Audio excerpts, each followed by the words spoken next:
Oh, what's up, dudes? How are y'all? Hope y'all are having a good day. Alright. If you're in here, I hope you put something on the list so that we can pull it up and watch it. Be great. How's y'all's week? Yeah.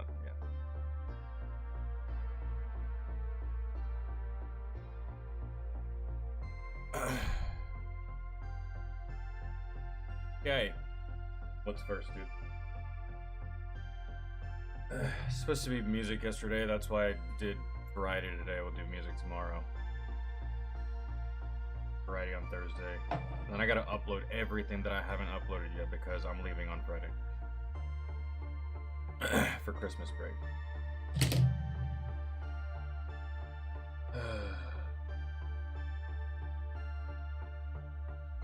Daniel, Noelani, Mysterious Katai, what's good? John, what's up?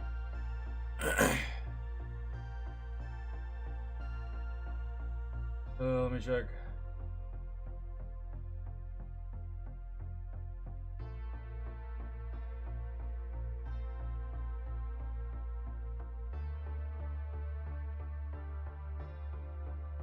If I can find it.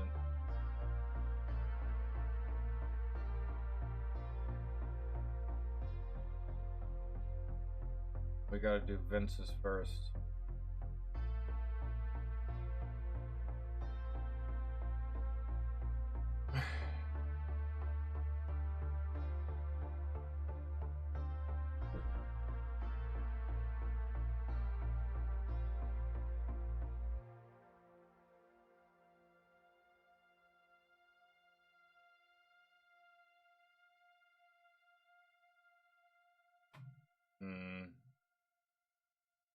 Okay. The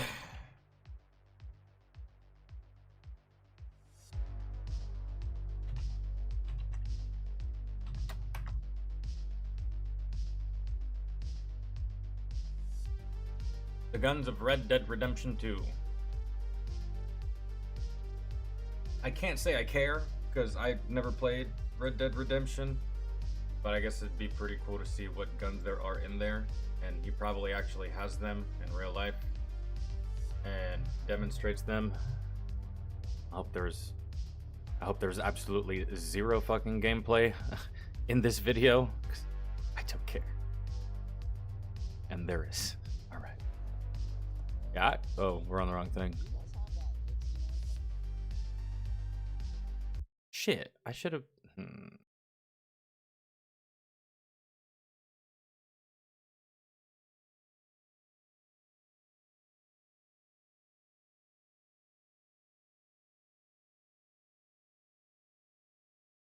Yeah, the Guns of Red Dead Redemption 1. Didn't play 1. Didn't play 2. Will I play 1? No. Will I play 2? No. Do I want to? No. But we're gonna watch this anyways. Will I ever? No. So, okay. Glad that's out of the way.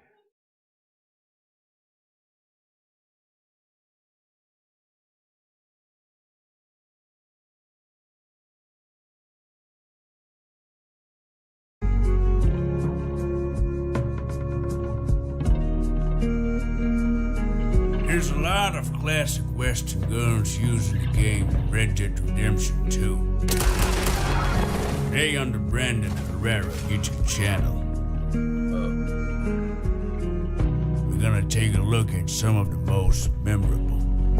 The many miles we walk. I know Vince isn't here, but The many things we learn. I don't care. We gotta do something.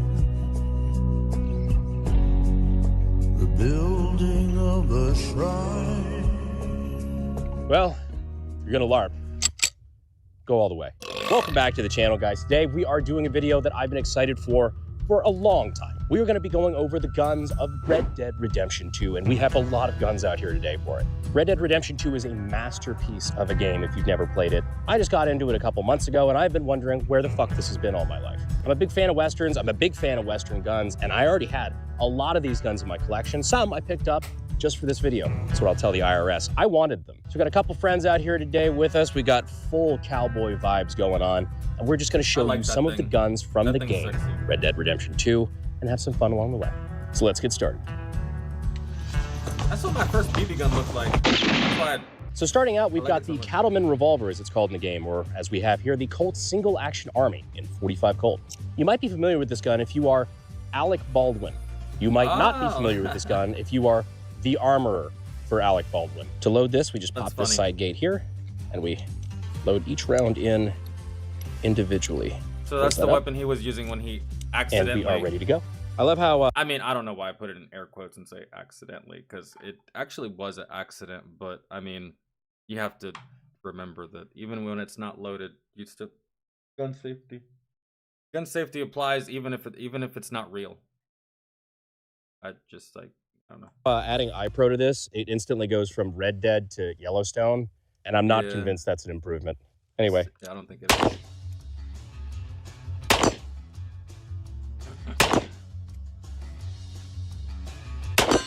There you go. Left ball. And we just pop this open. And the rounds, if they don't freely fall out, you got a little plunger here to push them out. Let's upgrade. Now, as you enter the new century, you have access to all sorts of cool new guns. One of those being the C96 Broom Handle Mauser. This is a really cool addition. I'm glad they added it to the game. I think it's kind of cool. Did you see a lot of... I played with a gun like that in Cyberpunk, and it looked just like that. I also played with a gun that looked just like that in, like, I believe it was Wolfenstein, like from 2010 or something. Whatever Wolfenstein came out in 2009 had this gun as well, or a variation or a variant of it. I don't know. Of these in the Old West? Absolutely not. I wouldn't think so. But timeline-wise, very much a possibility. So to load this one, we pull back on our charging handle or a bolt here. Ugh, that opens it up. Godly. We actually have a stripper clip. This one is actually a Red 9, so it is chambered in 9mm and not the typical cartridge, Mauser cartridge. So we stick that in there, and then just feed those rounds in. Oh, okay. It's a loading clip. We use these in basic training. Well, actually, we use these after basic training when we go to the range. It's a speed loader. Okay. I thought somehow, some way you were gonna get that big ass thing in there. Okay. I've never seen this thing loaded before. I've seen it fired and I've fired it. And I can't even remember the animations from the ones that I played in the games. But this seems like an awful fucking gun to handle. Ugh. Everything about it. Like so. Let's see if I can hit anything. Nice. What is it with me shooting this guy in the left ball? That is... And we are out, and it locks open when it's empty. So that is the Broom Handle Mauser. Behold, a felony. Just kidding. Sawed-off shotguns are actually, contrary to popular belief, legal to own as long as you have NFA paperwork. I would have included this under the shotguns, but it didn't feel right because in Red Dead, this is basically treated like a pistol anyway. In fact, you can dual wield them. But this one here is chambered in 20 gauge, which is way easier on the hands when it comes to shotgun recoil. Because with a sawn-off, this little lever has a tendency to want to fly back, split your hand. Really not a fun time. Now, one of the easiest ways to shoot these sawn-off shotguns, in my experience, without letting the recoil get out of hand, is actually overhand clamping it from the waist. But it's 20 gauge and I'm not bitch made, so one hand this bitch. There you go. Recoil's still pretty sharp. Go for the other barrel. Nailed it. Then we eject our shells. I'd probably do overhand too, actually. Now that I'm thinking about it, with it that small, it's not a rifle, but it's not a handgun. It's like, it's right there in between as far as the length.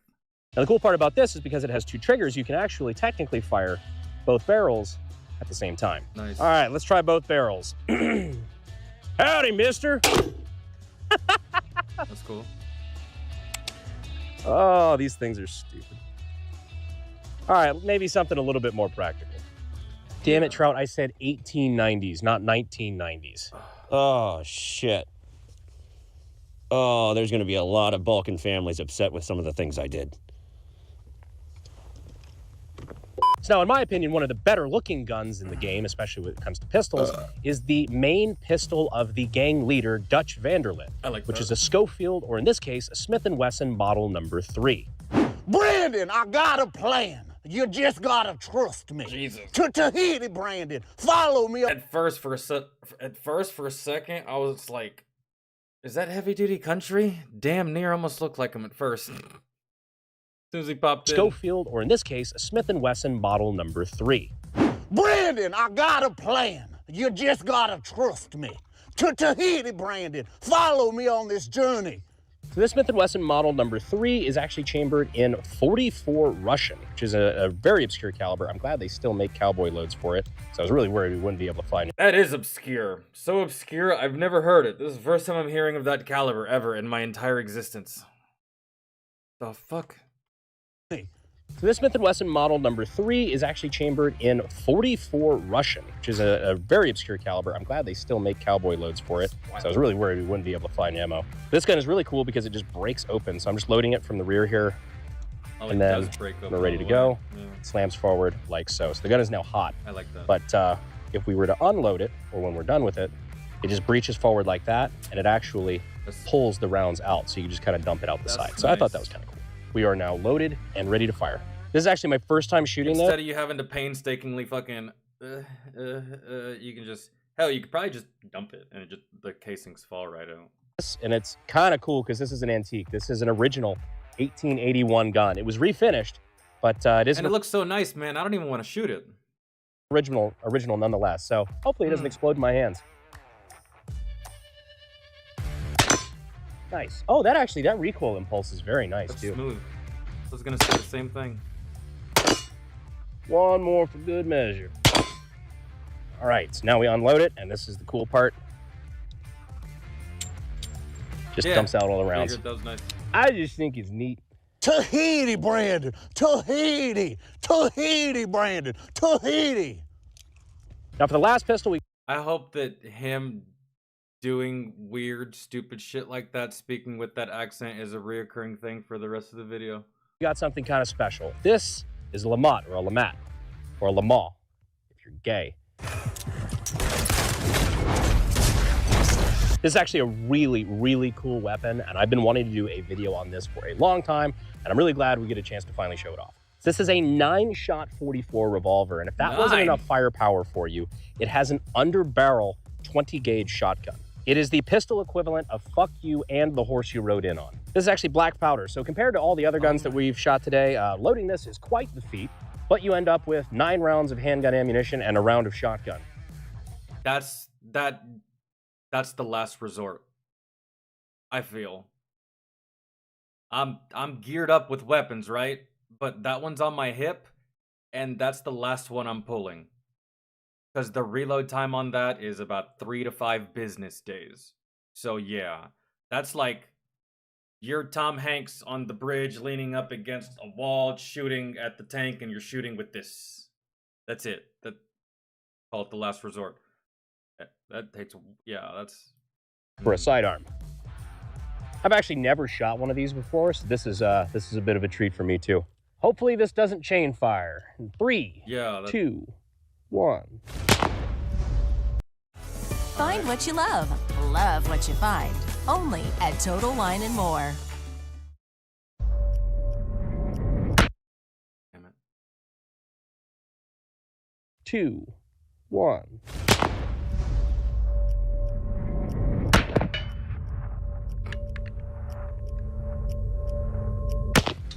Do the shotgun.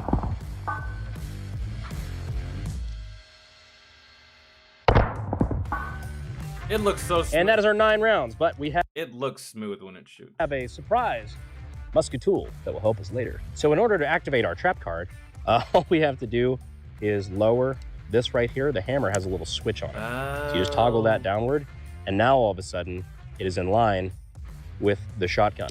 So I'm gonna reset the hammer here, and now we have our underbarrel 20 gauge. According to the lore, this was actually often used. I made a joke about fuck you and the horse you rode in on. This was literally meant for cavalrymen to shoot out horses. So war as heck, I guess. It literally has an alt fire.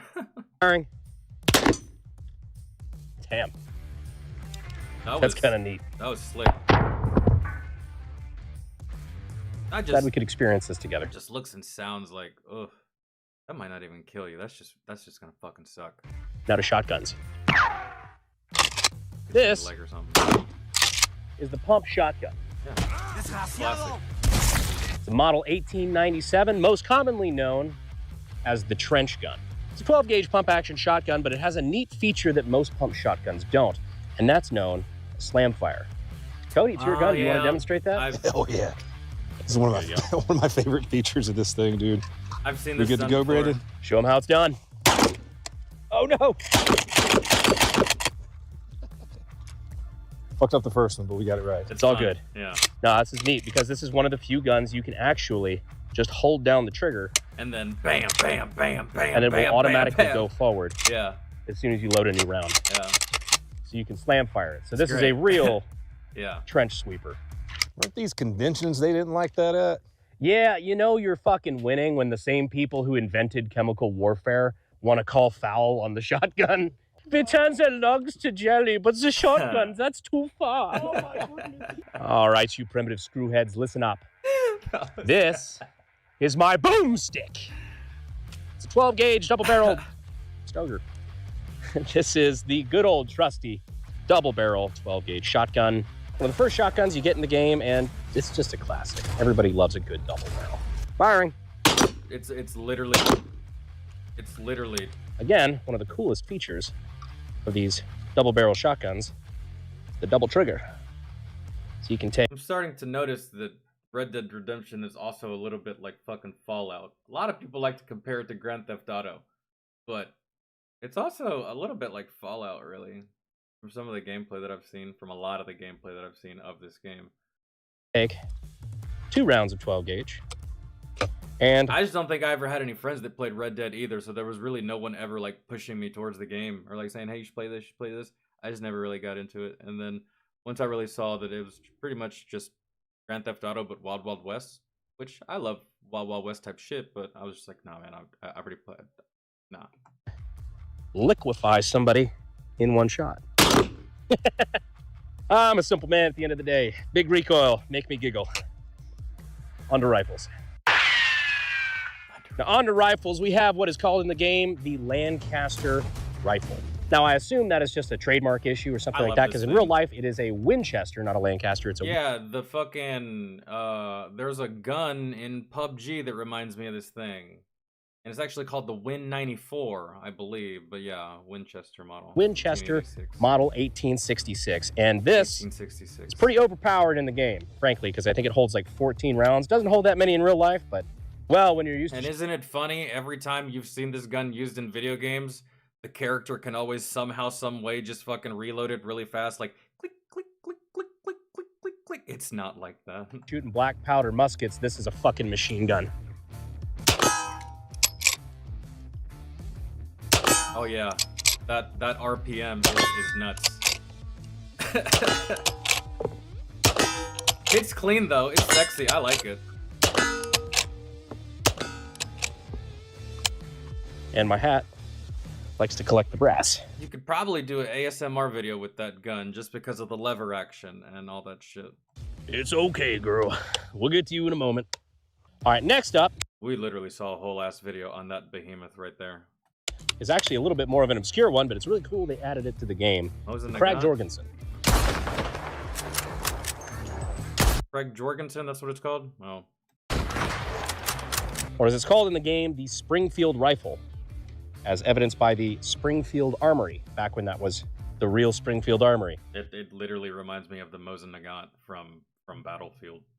Loading this one is pretty cool. Just have this loading gate here on the side. Take our 30-40 Krag ammo. Just dump the rounds in. This is a really cool time for weapon design because you found like 80 different ways to do the same thing. There was really no like right way to do it. Like now everything's pretty much just like an AK, AR-15 or AR-18 derivative. There's a But back template then, for everything. it was just, Back then there was more creativity. pardon the pun, the fucking Wild West. Okay. Recoil on that really is not bad. I know these are cowboy loads, so they're a little underloaded.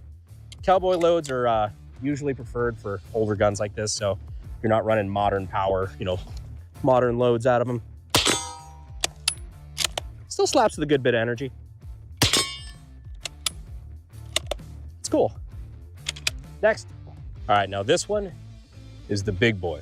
This right here is the Remington rolling block. Now in the games, this usually has a very long, skinny scope on top of it, but this one, we're just kind of raw dogging it with iron sights. There you go. I think that'll be fine for 20 yards. This actually looks like an original, at least the frame is. So you pull the hammer back there, and then you lowered that, I guess a load gate or whatever that is, and then you see the chamber, and you just manually load the rounds into the chamber one at a time, flip that back up, and then fire by pulling the trigger. And this gun is chambered in 4570.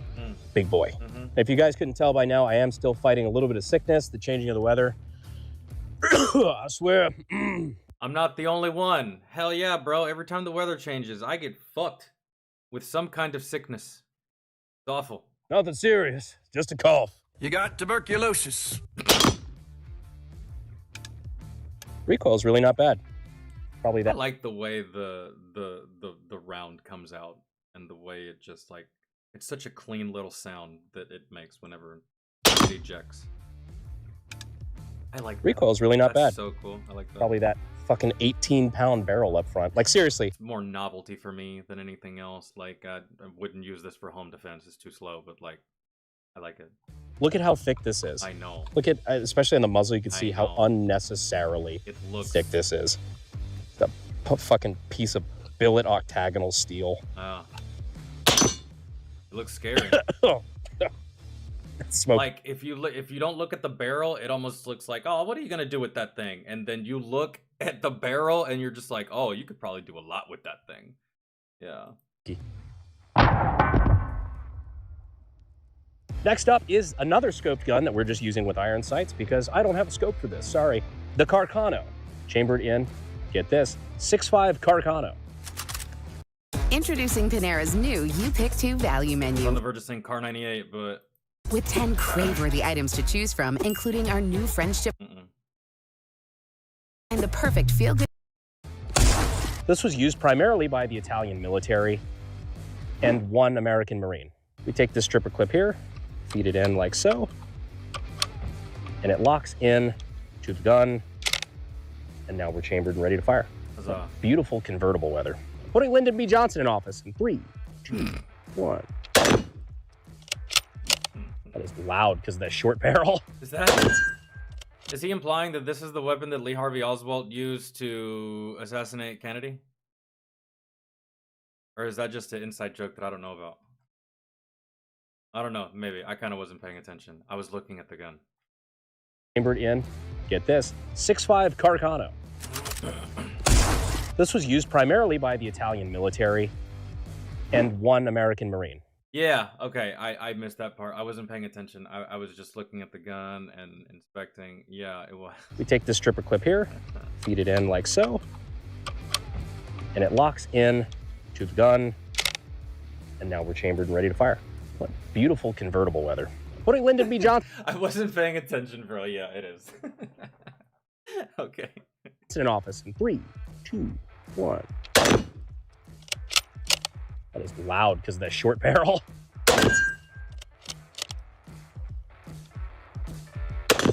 Crazy how he was able to get off 3 shots really, really fast like that in Texas, right?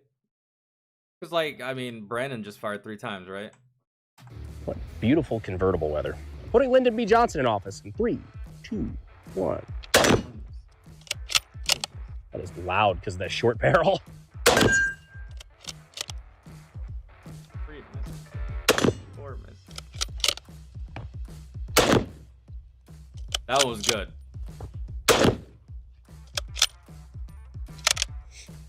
Yeah. Lee Harvey Oswald was a fantastic shooter. He's got to be one of the greatest shooters in the world. This weapon, multiple shots, it was 3 to 4, I believe. Damn. I could be in the CIA. Moving on. Next up, we got another big heavy hitter. This is the Springfield trapdoor rifle. From the outside, it looks like just a typical musket, but it's actually really cool because when we pull the hammer back, it actually reveals the trapdoor. Imagine that. I like But that. this sucker is actually chambered in 4570. So another big boy. This one is rated for modern ammunition. So this one is going to have some stout recoil. Firing in 3, 2. Pulled a sneaky on you. Not bad. I'm actually surprised the recoil is really not that bad. I like before he even shot it, I was looking at the back end of his shoulder just to see how much it would move. It did barely move.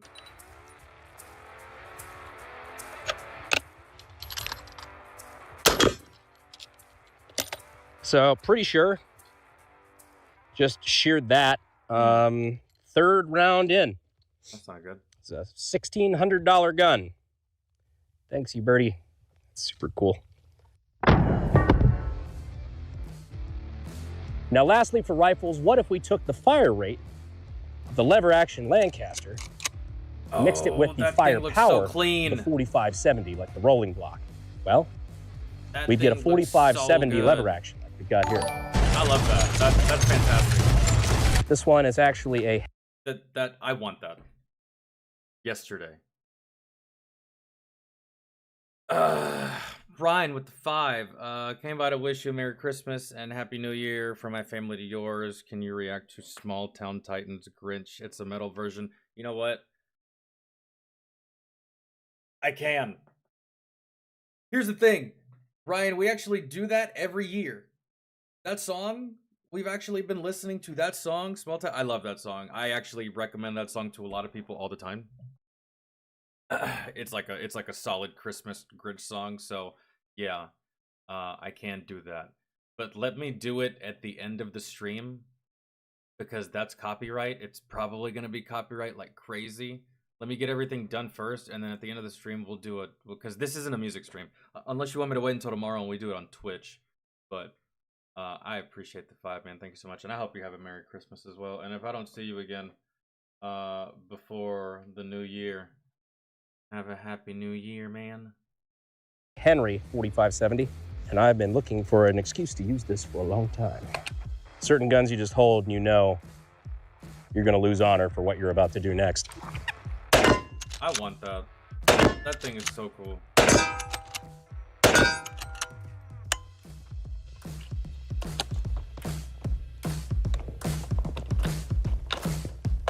And we are right back to business.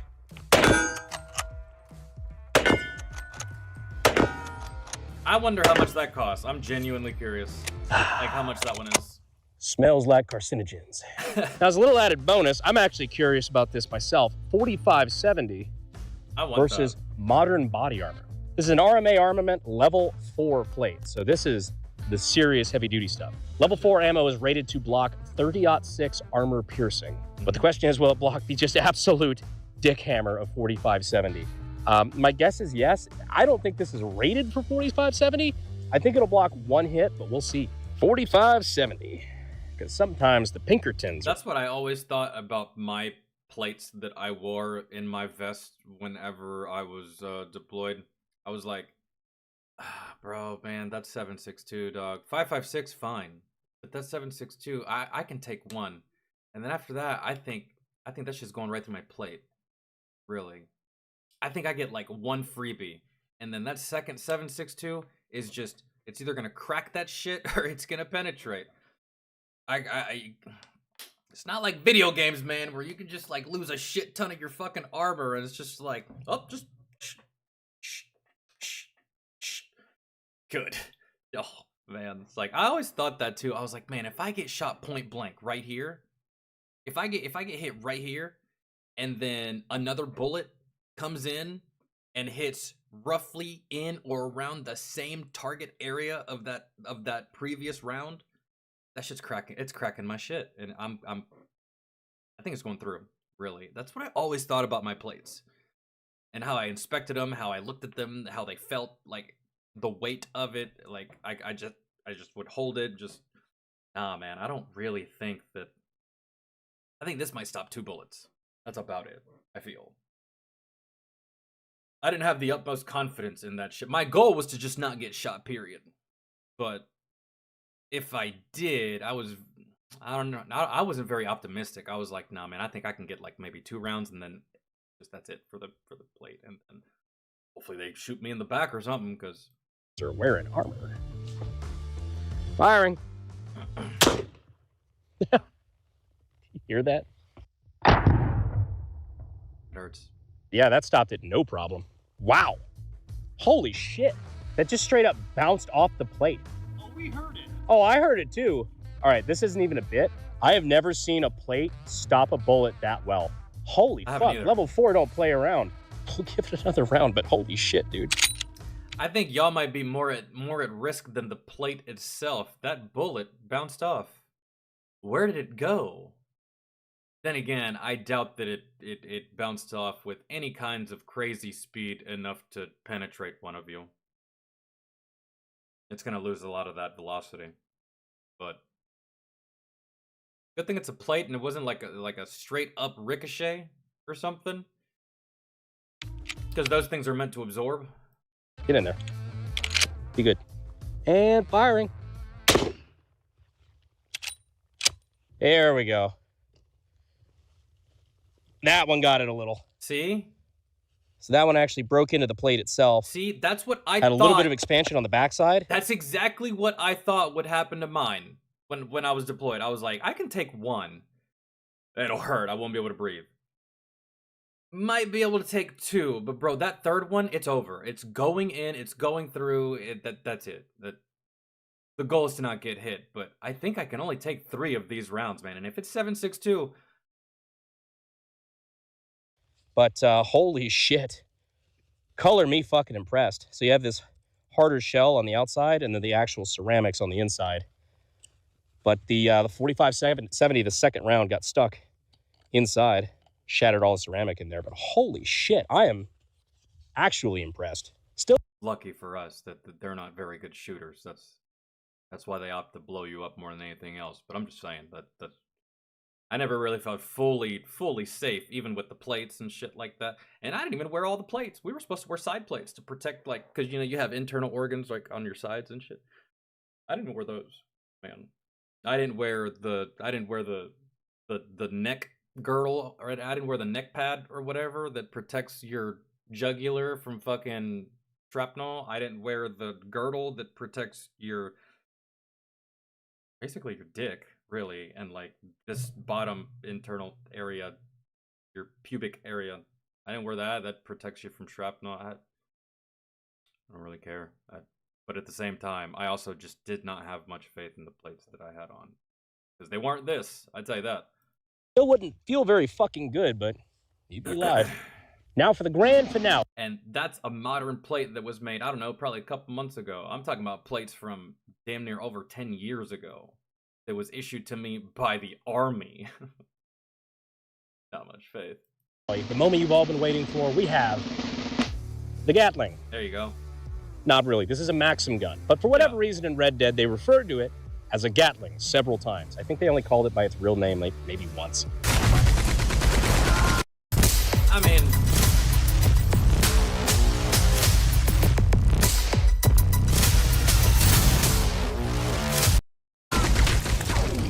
but this is a Gatling gun.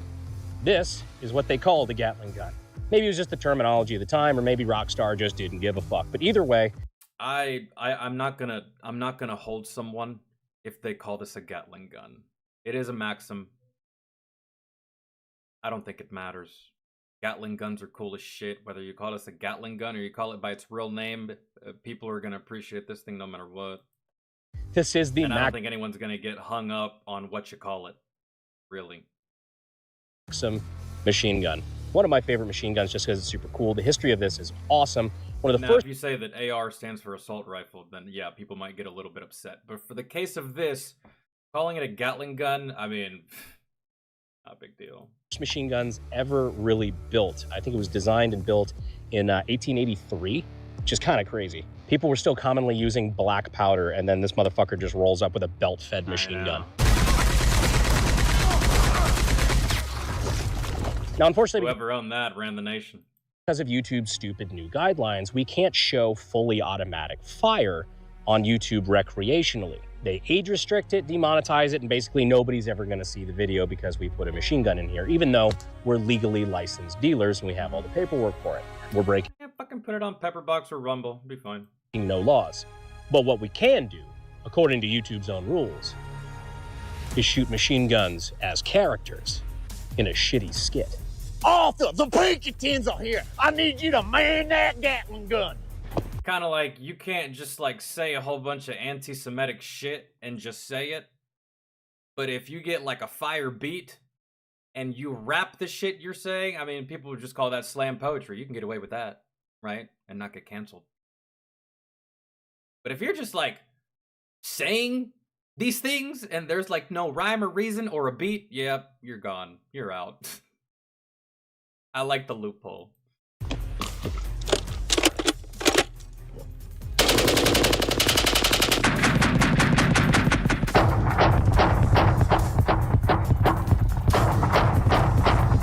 So according to YouTube, they can't educate you on it, but they will allow you to see it via entertainment. Wow, like true people from fucking Hollywood. They spend all their time making movies that have to do with guns and killing people and murder, and then when they're not filming these movies, they're advocating for the removal of guns, and it's just like, oh, y'all make no sense. Fucking idiots. Alright. Ryan with the 5. My second request is Christmas Guest by Johnny Cash. If you've done Small Town Titans, I'd be down to do Small Town Titans again because I absolutely love that song and I love their version of the Grinch Stole Christmas. I think it's fantastic. Okay, the one if you're gonna be by tomorrow for music, then I'm down to do both of those. We can stay on the Christmas theme of things. I go to the store. All right.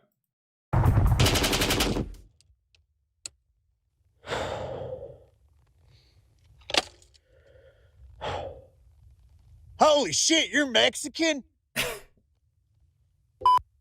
I mean, technically, Brandon could. Well, pass ladies as and gentlemen, Mexican. those are the guns of the game Red Dead I mean, he might be with the last name Herrera. So, Redemption 2. I hope you enjoyed this video. It's a little bit of a change of pace from what we normally do, but I enjoyed the hell out of it. It's cool getting an opportunity to show off a bunch of guns that, you know, maybe on their own wouldn't make for a very interesting video, but put all together, I think it's really cool. A lot of historic stuff, and a couple guns maybe you guys weren't really familiar with. Back to the normal content next week. We appreciate you guys being here to the end of the video, and as always, and we'll see you sexy YouTube mother lovers in Tahiti. Thanks, guys. You guys already know what my favorite one was. In the future, maybe. In the future. Maybe. Maybe. I can't be the only one.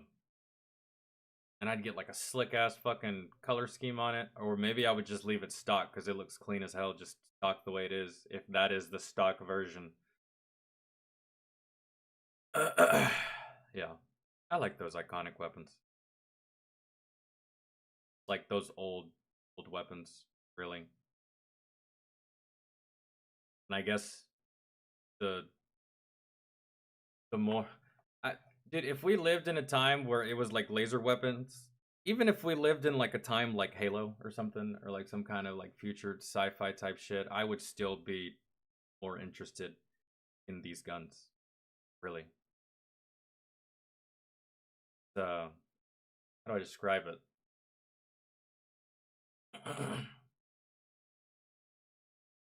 It's like playing outside versus Guitar Hero, really. Right?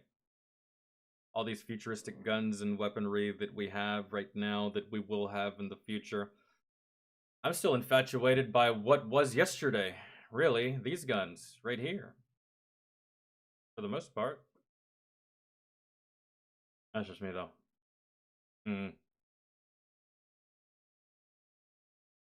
I haven't. Well, no, I've been to the range a couple times, but with like my sister and my dad over the years. 2 or 3 times. But on my own, I haven't fired a weapon since, like, because I wanted to. I haven't fired a weapon since I left the service, really. Anytime I've fired a weapon since I left the service, it was because either my dad invited me to the range one time, or my sister invited me to the range one time, or there was the one time a couple of years ago where my buddy had a lot of ammo that he just wanted to spend, and he did. I was like, sure. Okay. And other than that, that's about it. On my own, though,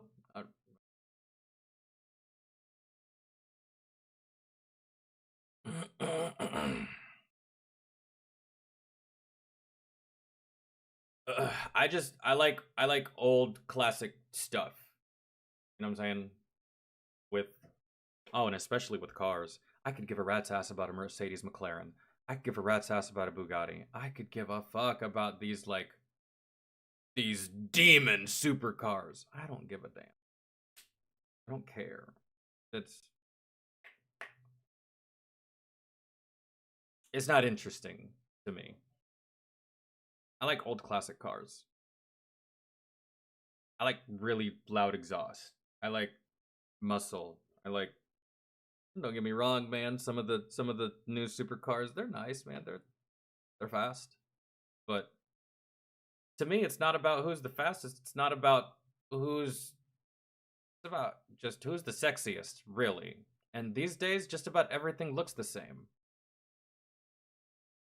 Everything looks the same. From far away, Mercedes, Camaros, like all that shit. Sleek curves, just like streamlined body. Everything pretty much looks the same these days. Whereas in back in the day, oh man, you know what I would go for, dude? Like a really, really sick ass fucking custom El Camino or something. I would go for that before I ever went for anything. Even if I had the money to get some of these supercars, I would go for something like that, man. Basically, everything that Jay Leno has in his garage, that's what I would go for. Because I've seen that man's garage, and it is just fucking nice. He has a couple of, like, modern supercars in there that I don't really give a fuck about. But he does have a lot of shit in there that is just, like, it's so good. It's so good. And that's the shit I gravitate to, really. And not just with guns, cars, man. Hell, even video games. Movies, like... Yeah, and not that everything's bad today. There's still some good stuff today. It's just like, you know, I'm old school, really, for the most part. So, Desiree, what's good?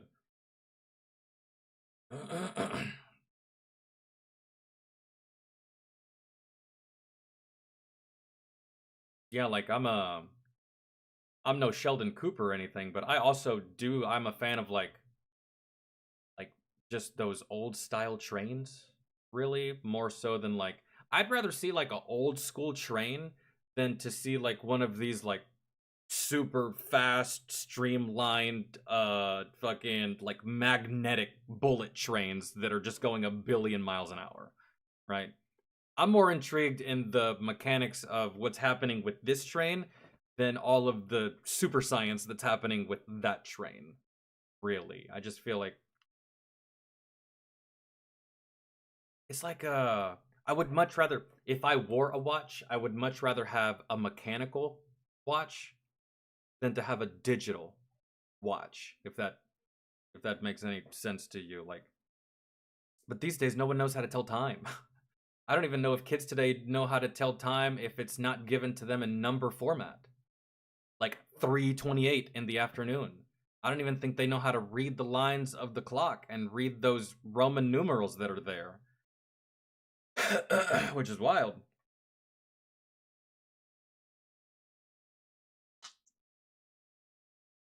All right, let me look up. We did the one by unsubscribe. We did that one by Fat Electro. Okay, so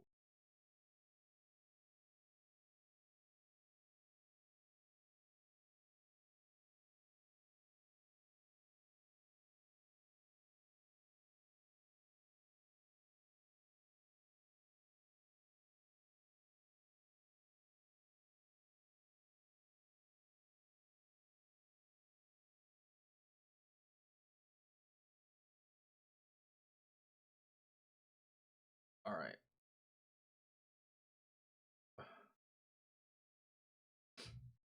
Let me find the stuff in the public section.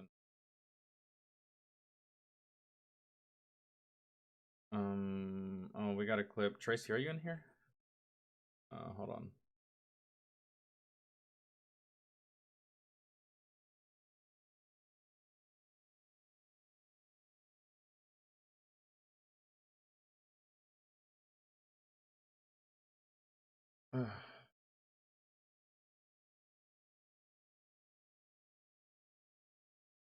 We got a clip by Asmongold.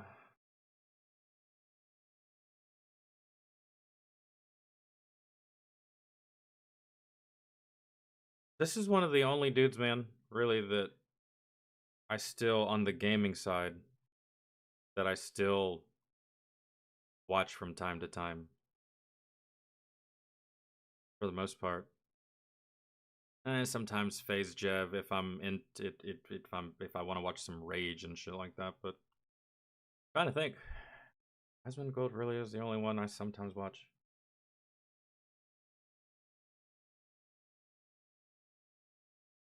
This must be new, so I'm just gonna type in Asmongold clips.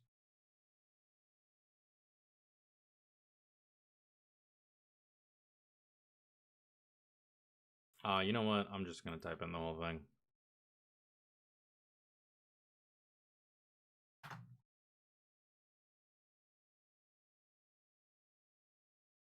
Oh, okay. How the fuck is this from the same studio? Okay, got it.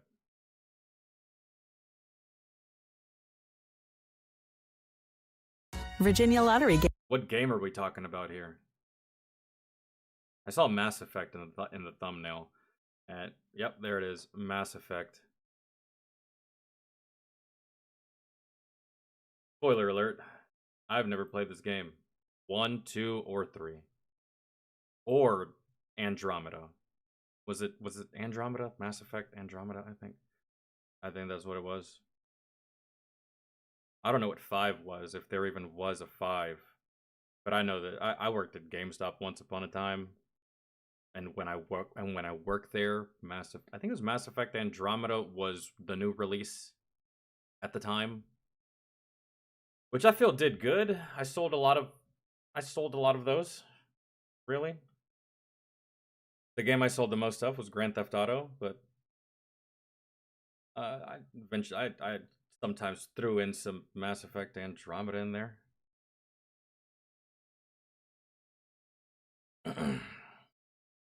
Have you watched the show SEAL Team? If so, no spoilers. No, why? Is it good? When it comes to shows, I'm almost done watching what I'm watching. I really didn't have a plan on what I was gonna start next. I was gonna look back through the shows that I'm waiting to pick back up, like Terminalist and shit.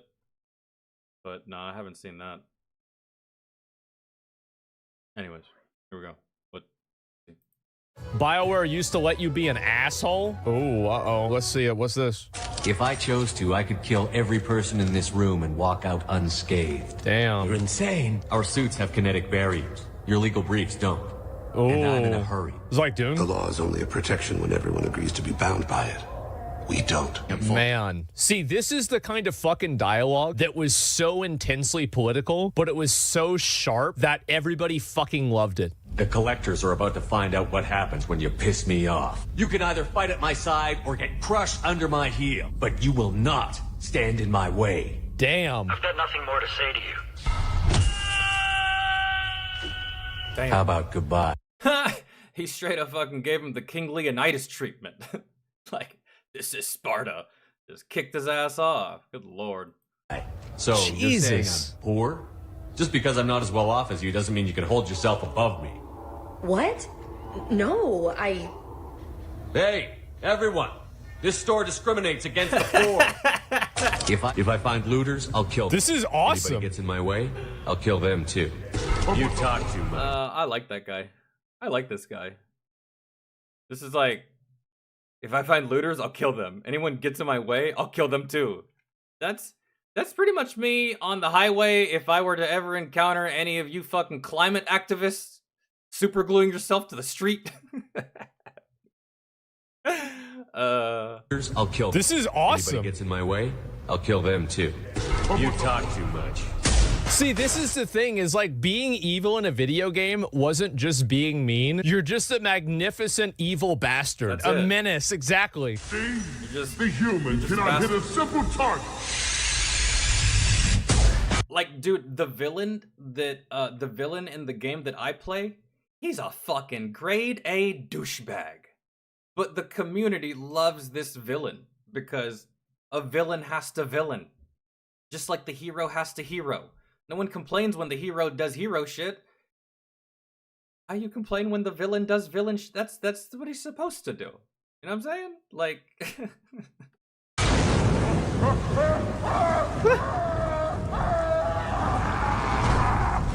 I'm ready to punch someone, and you're too close.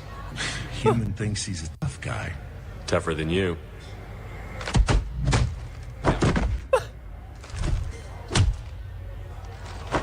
Just fucking He beats really the just, shit like, out of him. just like fucking drop two of you and y'all kind of resemble Predator a little bit, and you just got fucked on like that. Jesus.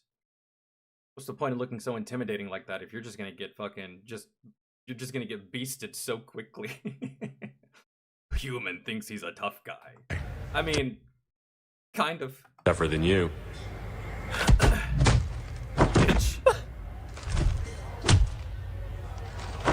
Just fucking beats the shit out of him. I've had enough of your This is insane. disingenuous assertions. Oh shit, bro! Oh my god! Yes, dude. Holy, that's perfect. Yeah, y'all remember that one scene or that one commercial where the dude like slaps somebody and it's like this at this kid's Christmas or at this kid's birthday party, and like he's like slaps the kid and then someone comes up to him and says, "You can't do that," and he slaps them. And then another dude walks up, he slaps the dude. Another dude walks up, he slaps the dude. A Karen walks up, he slaps the Karen. He starts slapping the whole birthday party, bro. Oh, dude. I think that's where Will Smith got it from. Wait, these people made Dragon Age the Veilguard? Quick, think about us having sex. She's still holding the ruby in her other hand. Ah, shit. They're still holding it. Sorry. What are you doing? Pulling a barb. These are the people that made Dragon Age. The company did. Wait. Hold on. What? Sorry. What are you doing? Pulling a barb.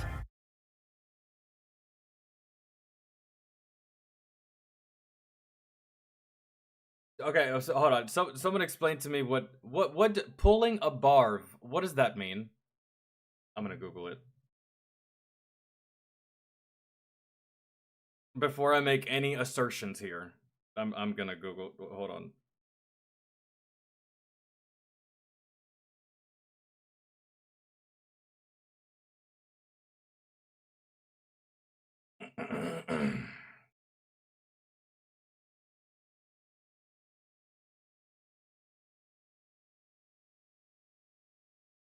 Pulling a barb is a phrase primarily used in the Star Wars universe where a barb is a small, considered unclean creature.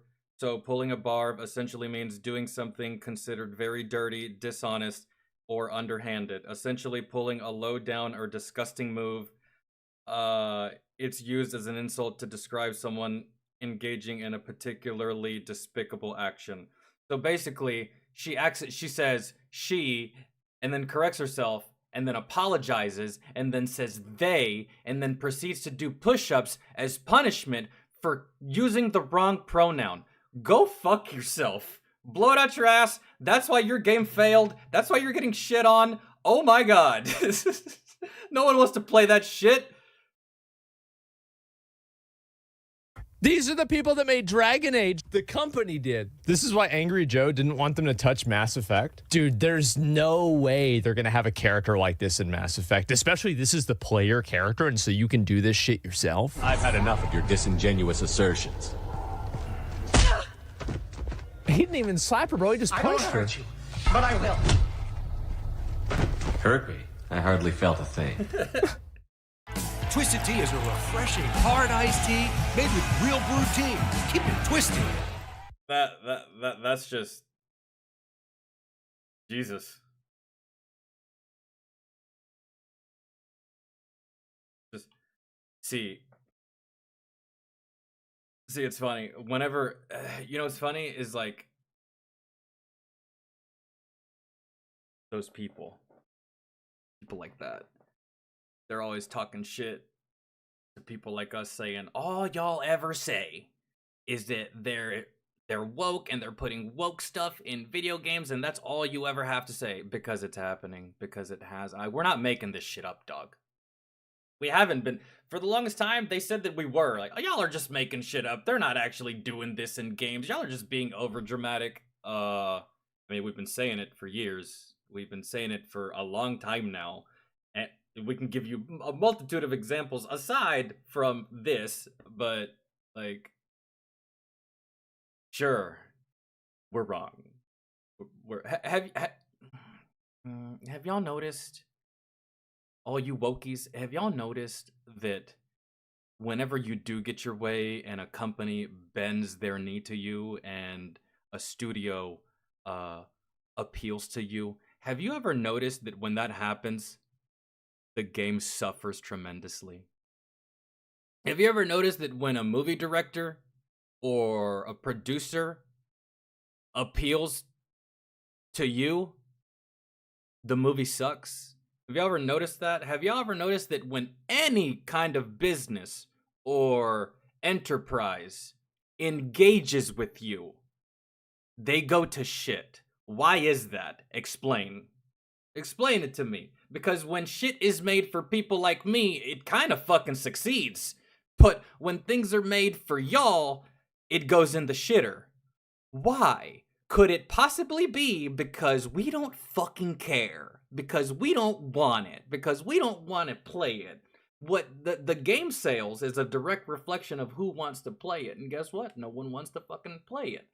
But in your warped, twisted, retarded fucking universe, we're just racist bigots that refuse to be progressive because we want to play video games to escape reality, yet we have to deal with your bullshit reality getting inserted into our video games. We don't like that.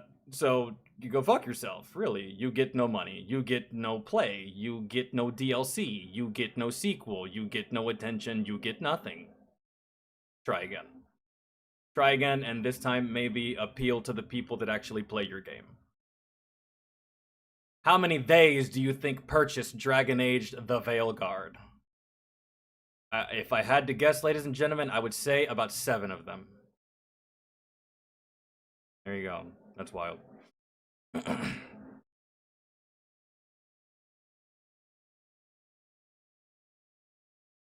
Like, I'm sorry, but you can keep throwing this bullshit out there into the ether, and you can keep attaching it to music and movies and pop culture and all this stuff, and we're just going to continue to reject it. I'm sorry, but that's just the way it's gonna go. We'd prefer if you would just cut the shit out, but if you're gonna keep doing it, we're gonna keep shitting on it. So, there you go. Have fun with your failed projects, because you want to appeal to 17 people. You'll get that eventually. Eventually. I guarantee that their next game will probably be good. And then the game after that will be bad. Because they'll try it again. And again, and again, and again, and again. That's what it is. So, yeah, have fun with that. And not even the youngins give a fuck about this. You know, the youngins. You know, the ones that kind of really don't even give a fuck about any of this shit because they're unaware of this shit. They still didn't even play your game. They still didn't even play your game. So, the adults don't give a shit. The kids don't give a shit.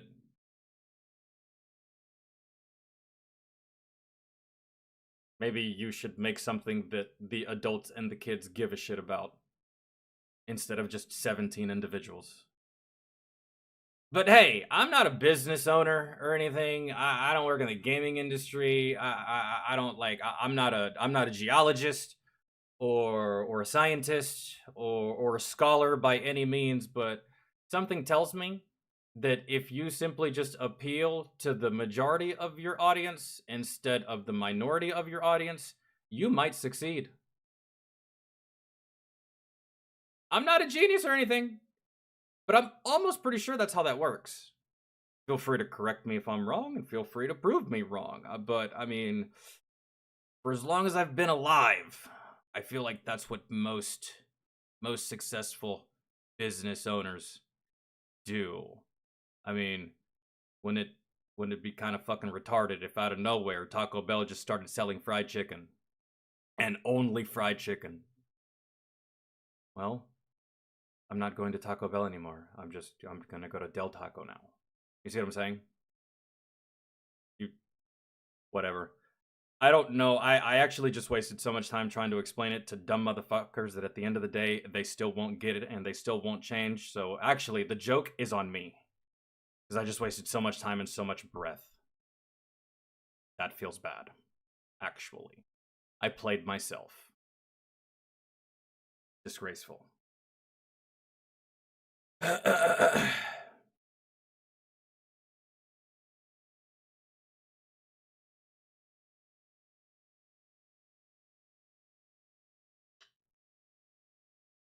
Did we ever watch that Try Not to Laugh, Katai?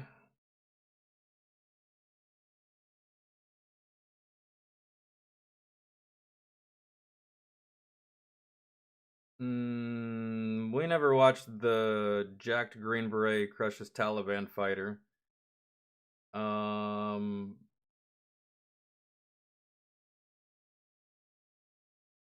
We watched the Drive-Thru Rage. That was funny.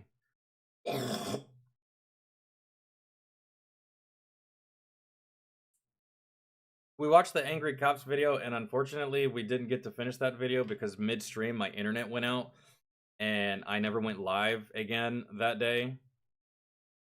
So, and there was only like, I don't know, man, 15 minutes left, and I pretty much got the gist of it. I hate that I won't be able to upload it because I didn't get to watch the whole thing.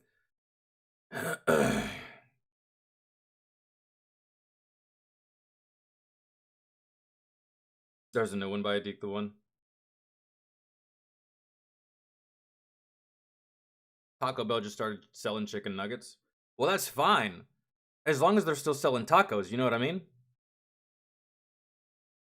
That's that right there in video game terminology, that right there, Master Studios, that's DLC. That's extra content. That's a content drop right there. No one gets mad at a content drop. But when you make something one way, and then you go to something completely different that's outside of the normal of what you used to do that had a lot of fans, then what do you think's gonna happen? It just, like, again, I'm wasting my time explaining shit to retards. That's just because that's exactly who I'm talking to, really.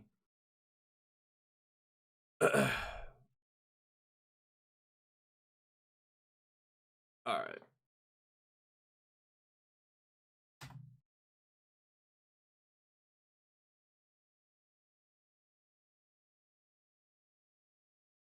Oh, from 10 days ago. But, all right. Save more when you get Cox Internet and one unlimited Cox mobile line for just $80 a month. All with Wi-Fi. Okay, guys, give me a second. Let me go check on my niece real quick because I got to make sure she gets to her little thing at school.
I got the little one with me.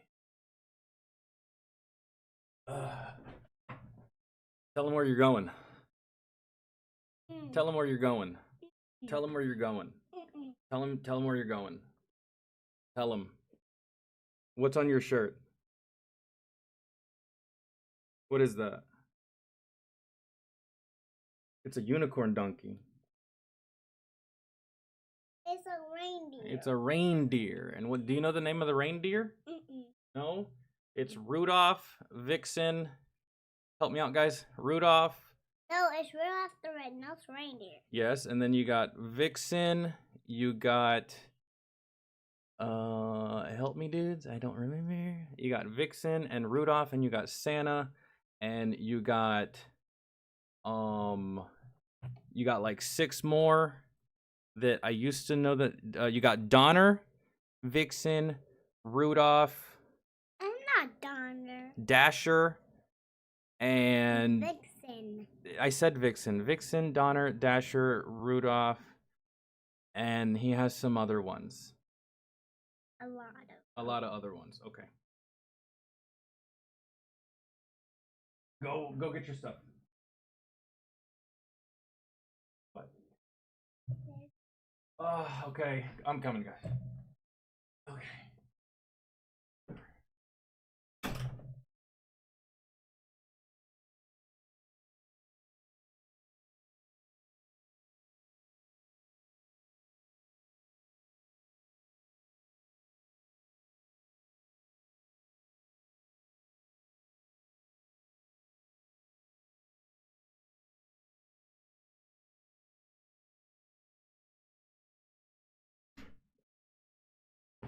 Oh.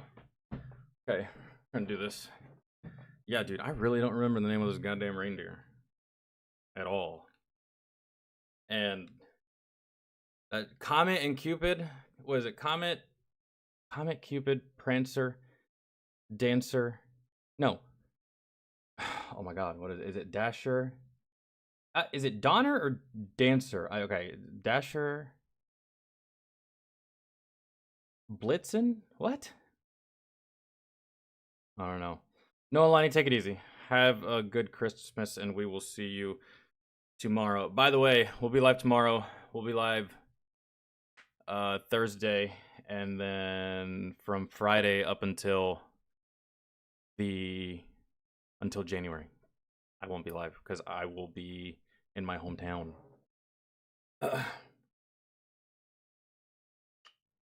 I will be in my hometown for both business and pleasure. Be down there seeing friends and people I know, and I also need to go down there because I have a doctor's appointment. And I need to get blood drawn so they can see if the medication that I've been taking for the past 15 years of my goddamn life is affecting my liver, which it's not. It's just a way for the medical system to milk me of more money because they know that there's nothing that they can do about my condition. Aside from make me pay money every couple of months to get my blood tested, and the results are always fine, and my seizures are never going away, so it's just a way that they can, instead of just charging me for medication, it's a way that they can charge me for more money. A way that they can get more money from me, so I have to go do that. I have to go give these motherfuckers more money, even though my condition is permanently, non-curable, non-negotiable in just about every single way. The only thing they can do is give me medication, but why not milk this motherfucker for a little more, shall we? Let's do it. So I'm going to be doing that as well during the holidays. So Merry Christmas to me. I love it. Oh.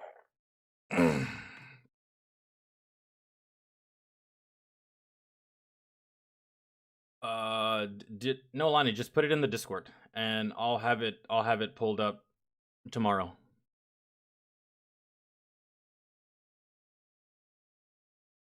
Jace, what's going on? How are you?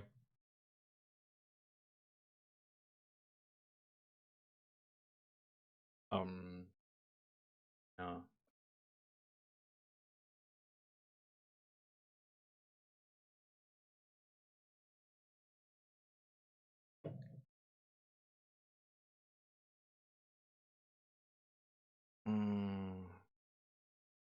Nah, Kevin, what they do now is they give me sometimes it's just blood tests, really.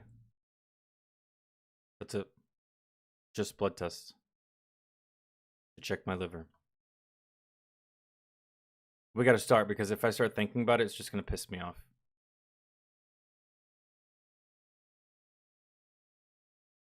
And I plan on getting super baked before I go to this doctor's appointment, because that's the only way that I will be able to be respectful and be cordial and be a nice human being, as if I get stoned before I go. So that's the plan, because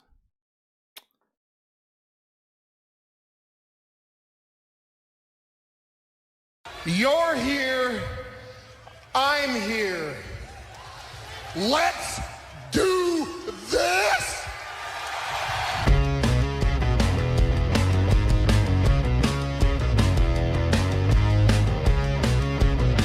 it's almost like he wasn't sure if he wanted to do this or not.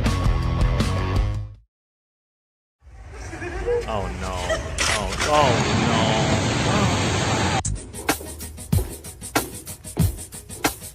Why do you look like that? You on crack. No, she looks like she's on crack. Not a feminist. I can actually cook. I'm a feminist. Watch me cook. Come over and join their team in the ST Racing. Take a look at this nice break and a little love tap on the 10-pin. Chris Vi just feeding it out to that 4-5 board down lane. And look at this pin action. Oh. Impression of Scooby-Doo, and he's witnessing 9/11. Ready? I didn't know that you could bowl with two hands. I thought you had to release it with one. I don't watch bowling, but I've bowled before, and just naturally, I didn't know you could do that. Sorry, I usually don't pause during these, but that was interesting. Man, my man's just threw it with both hands. But, okay. Favorite the wrecking rower.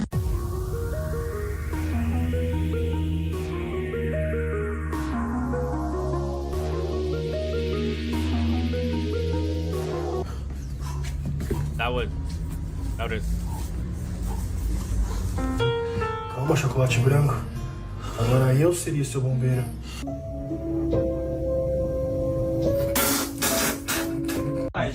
What do you call a driver who races cars? Racers. Have you ever seen a cow that looks like The Rock? You guys, living with a man will really test your patience. I don't know how many times I have told him the toothbrush goes back in the holder. Oh my God. Are you? Meanwhile, their lives look like that. Ready? What's your name again? Alright. Oh God. I'm gonna shove these fucking games up He did your her ass. dirty. Batman Revenge of the Joker. Batman Return of the Joker. Batman Forever. Batman Return of the Joker on Game Boy. And last but not least, Batman on Commodore 64. People keep telling me to fight younger opponents. So for my next fight, I'll be going band for band with a newborn. Yeah, that's AI. As soon as he pops out, me and Bro are going to go at it in the ring. Yeah, that's not real. Bro had 9 months to prepare. That's more than enough.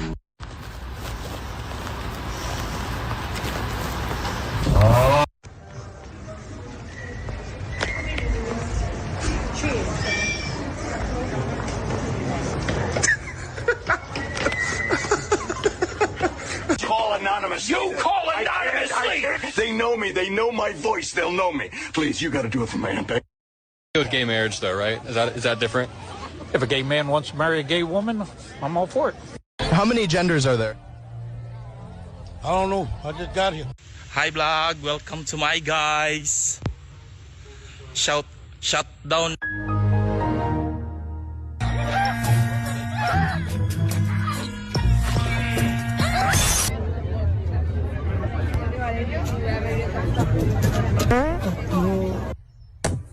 Oh, hey. It's an Eastern Newport grasshopper. They'll be found all over North America. Very friendly. Whoop, there he goes. Man. So I sat there and watched his toenails fall off. What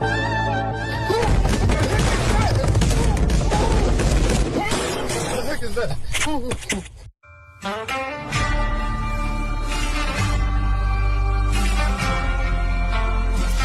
Jaden has $1 bill, 1 quarter, and 2 pennies.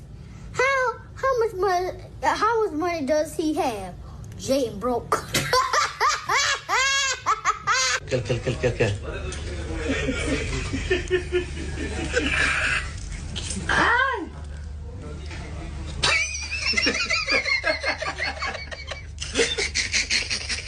I don't think I could be anything in the world, so I decided to be a unicorn.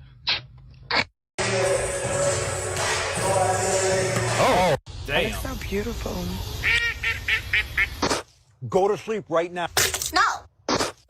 Turn this phone off. Gracias. Gracias. 14-year-old Ahmed Mohammed took his homemade digital clock to show his new engineering teacher. I took it to school to show my teachers the talent that I had. It didn't look like a bomb. The Muslim student was handcuffed.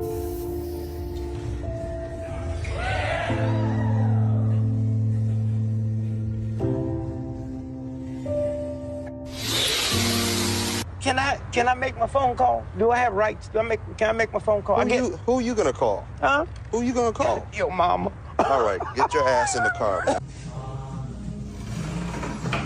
That man had every intention on going to jail, but he wanted a freebie. Go, man. No way, bro. Come on.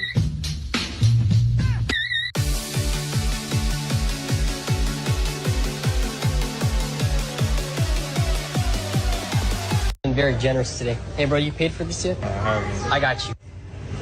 Have a good one, bro. Yo, still good fine. Piece of bread and put some mayonnaise and ketchup on it. Here, eat this bread. Eat down. I don't eat no motherfucking end bread. What's wrong with the end bread? You eat it. Why did I think that was a dude? The new movie trailer was released. I thought that was the husband. What the hell? What film is that? It's Minecraft, the movie. What, the book that Hitler wrote? Imagine being the biggest living creature on the earth.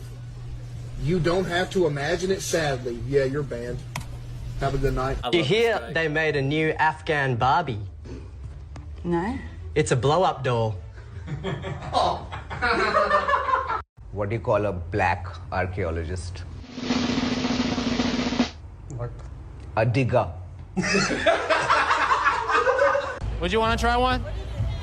It's vegan chicken. It's a little spicy though. It did. I did. Vegan was a good chicken though. She sadly passed away though.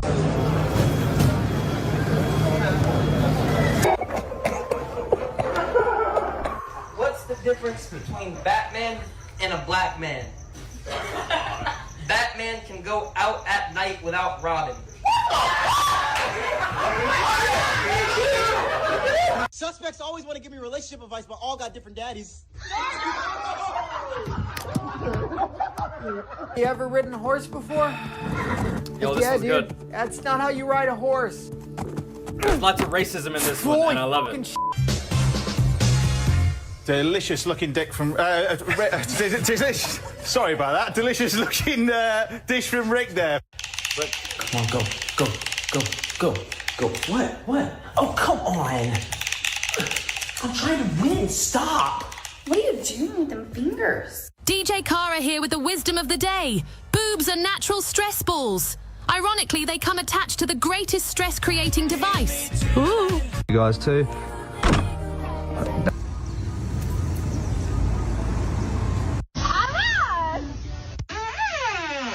Scaring my little brother with this confetti cannon. Let's go.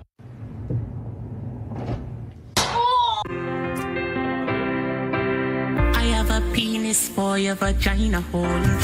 Dude.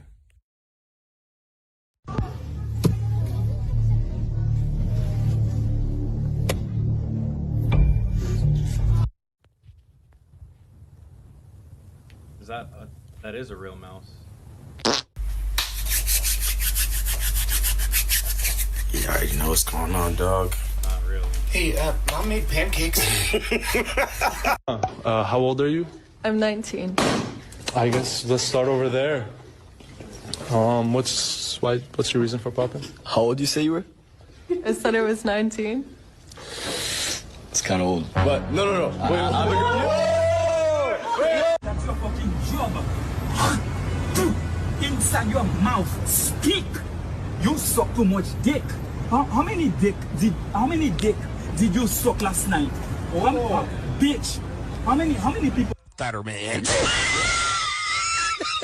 I'm sorry.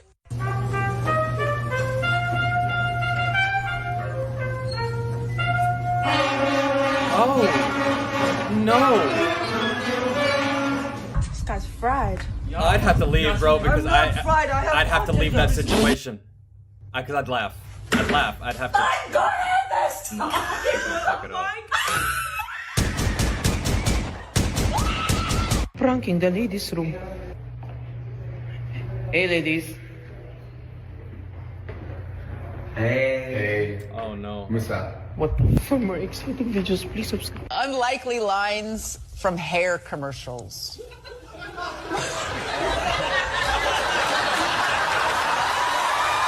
They don't even have to say anything. That was good.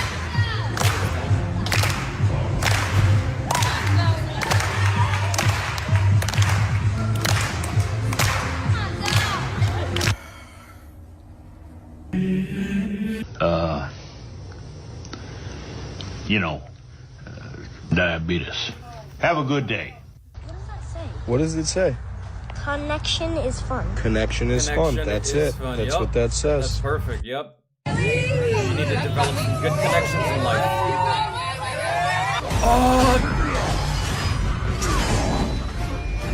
So, I'm non-binary. Who the fuck starts a conversation like that? I just sat down.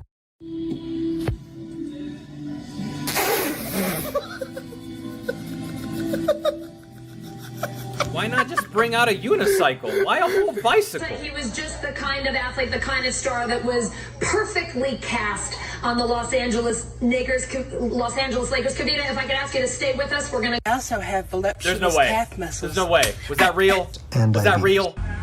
No. No. I want to start.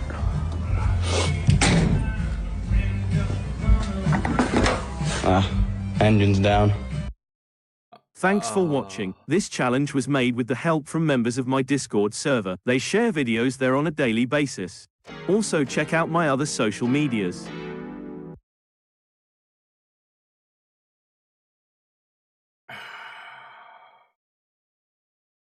Was that real? Oh. Oh. Oh. Oh.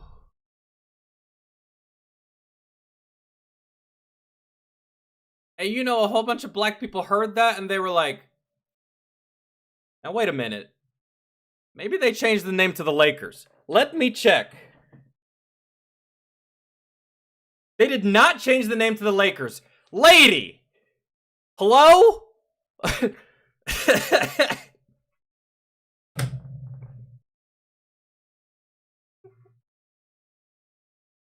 Oh, you're fired.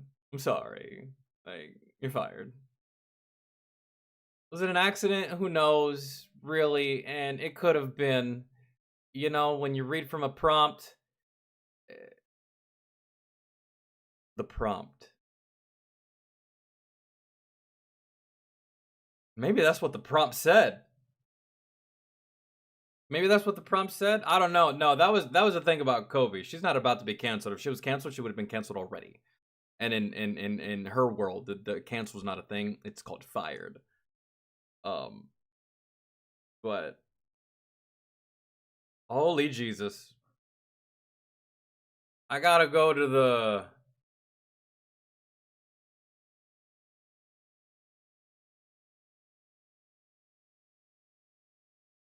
The what? The Los Angeles what?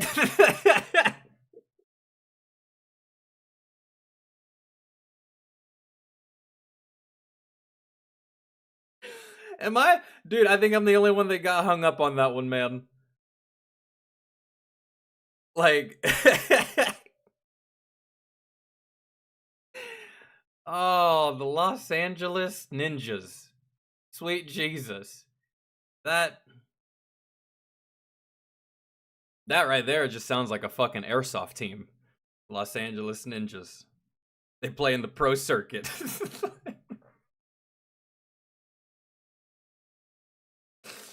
And then the other one,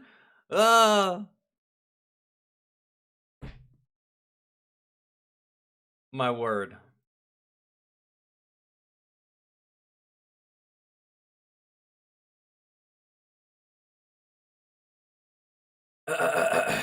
Yeah. And the only time I say that word is if I'm rapping along to whatever of my favorite rappers is saying the N-word.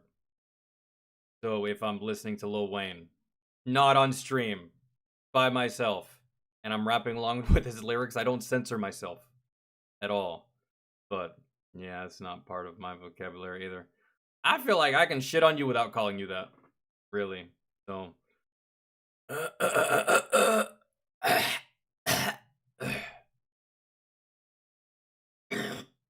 but that's wild. Live TV. And like she just like went right past it like she didn't say it.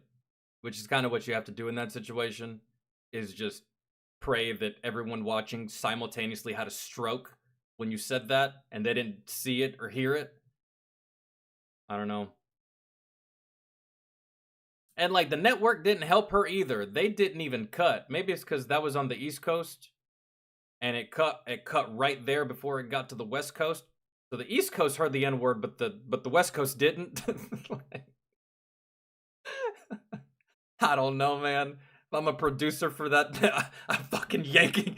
Take it all off. Take it all off. Bring the servers down.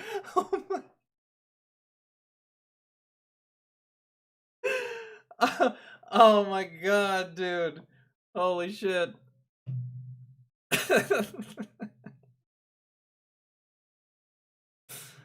Oh shit. Okay, that's wild.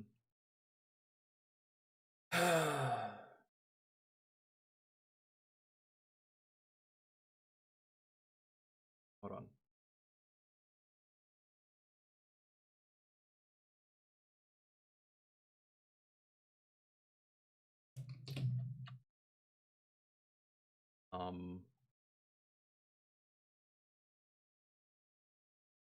We'll do this one by Officer 401, titled "Stop Calling the Police for These 5 Things."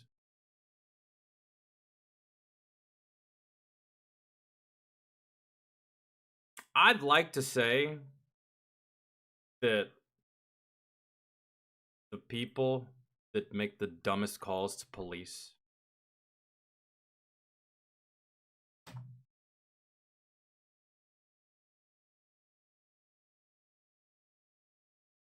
probably Karens, but from what I've seen, bruh, couples. I saw this one girl lose her fucking mind on her boyfriend because he changed the password to the Wi-Fi. She called the police. Dumb motherfuckers, bro. I feel that if you call the police for something stupid, you should get like a $10 fine. A $10 fine for taking up that spot in the rotation for people calling the police. Instead of the operator talking to you, he could have been talking to someone that actually needed help, but instead he's talking to you about your stupid ass non-existent problem. I think you should get fined for that. At the very least, $20. Stop calling for stupid shit. Anyways.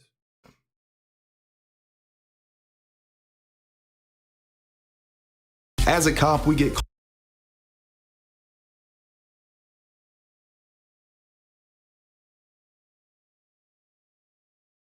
Which, actually kind of glad he made this video because, like, growing up when you're young, when you go to school, they teach you the concept of 911 and they tell you all the things that you should call them for. Fire, emergency, assault, right? You're lost, especially as a child. If you're a child and you're lost, that's what they tell you. Call the police or your parents or something like that, right? They tell you everything to call the police for, but they never really tell you the things on what you shouldn't call the police for. They don't give you that class. They don't give you that education. They just tell you all the things that you should call the police for and all the things that the police can do to help you. But then there's some people that are so fucking dense that because you actually didn't verbally come out and say it, they're going to call you on some stupid ass shit. Like, I make skis and I didn't specifically put on the box that your skis came in, hey, don't ski off your fucking roof, and you skied off your roof because it didn't say don't ski off your roof on the skis. And now you're probably going to sue me because you're retarded because of, I don't know.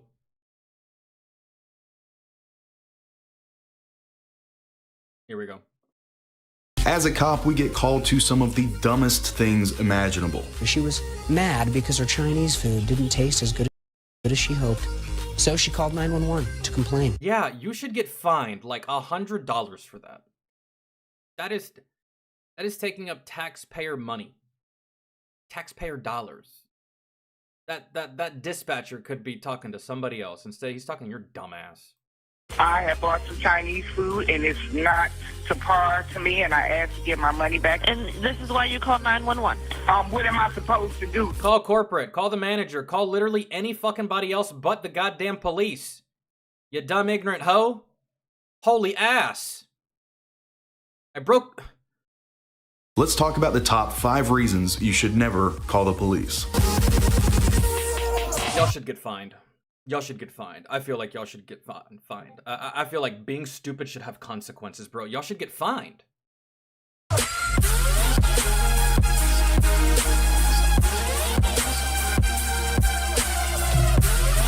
Hey guys, what's going on? I hope you had a fantastic week, and I know everybody's looking forward to the weekend. Anyone who's in law enforcement for any significant amount of time is going to get their fair share of stupid calls. Jeff, what's up?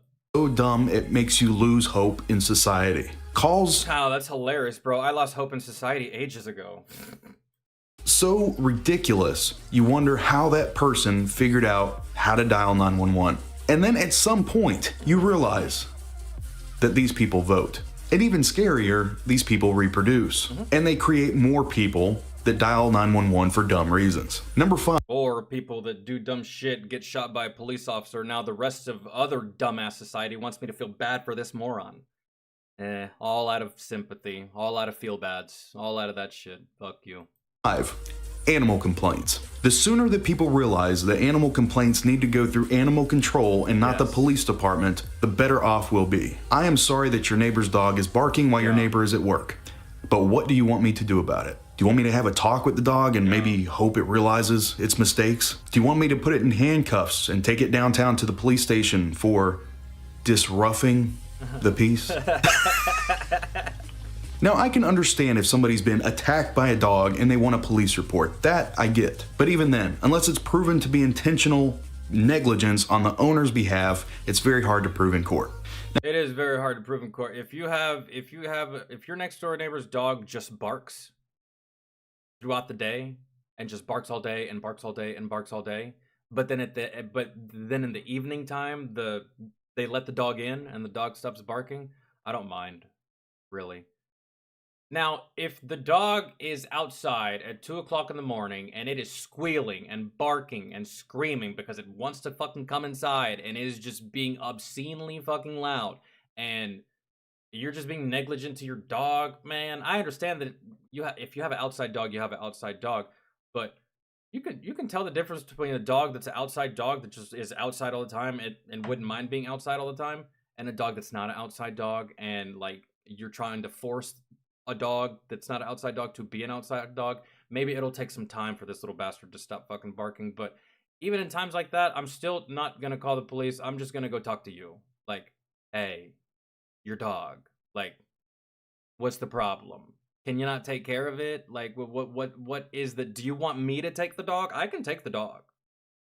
And if I can't keep the dog, I will at least take the dog and give it to someone else that can have it, fucking keep it, pay attention to it, right? Because there's a difference between a dog barking at a squirrel and a dog just squealing and complaining because he wants to go inside.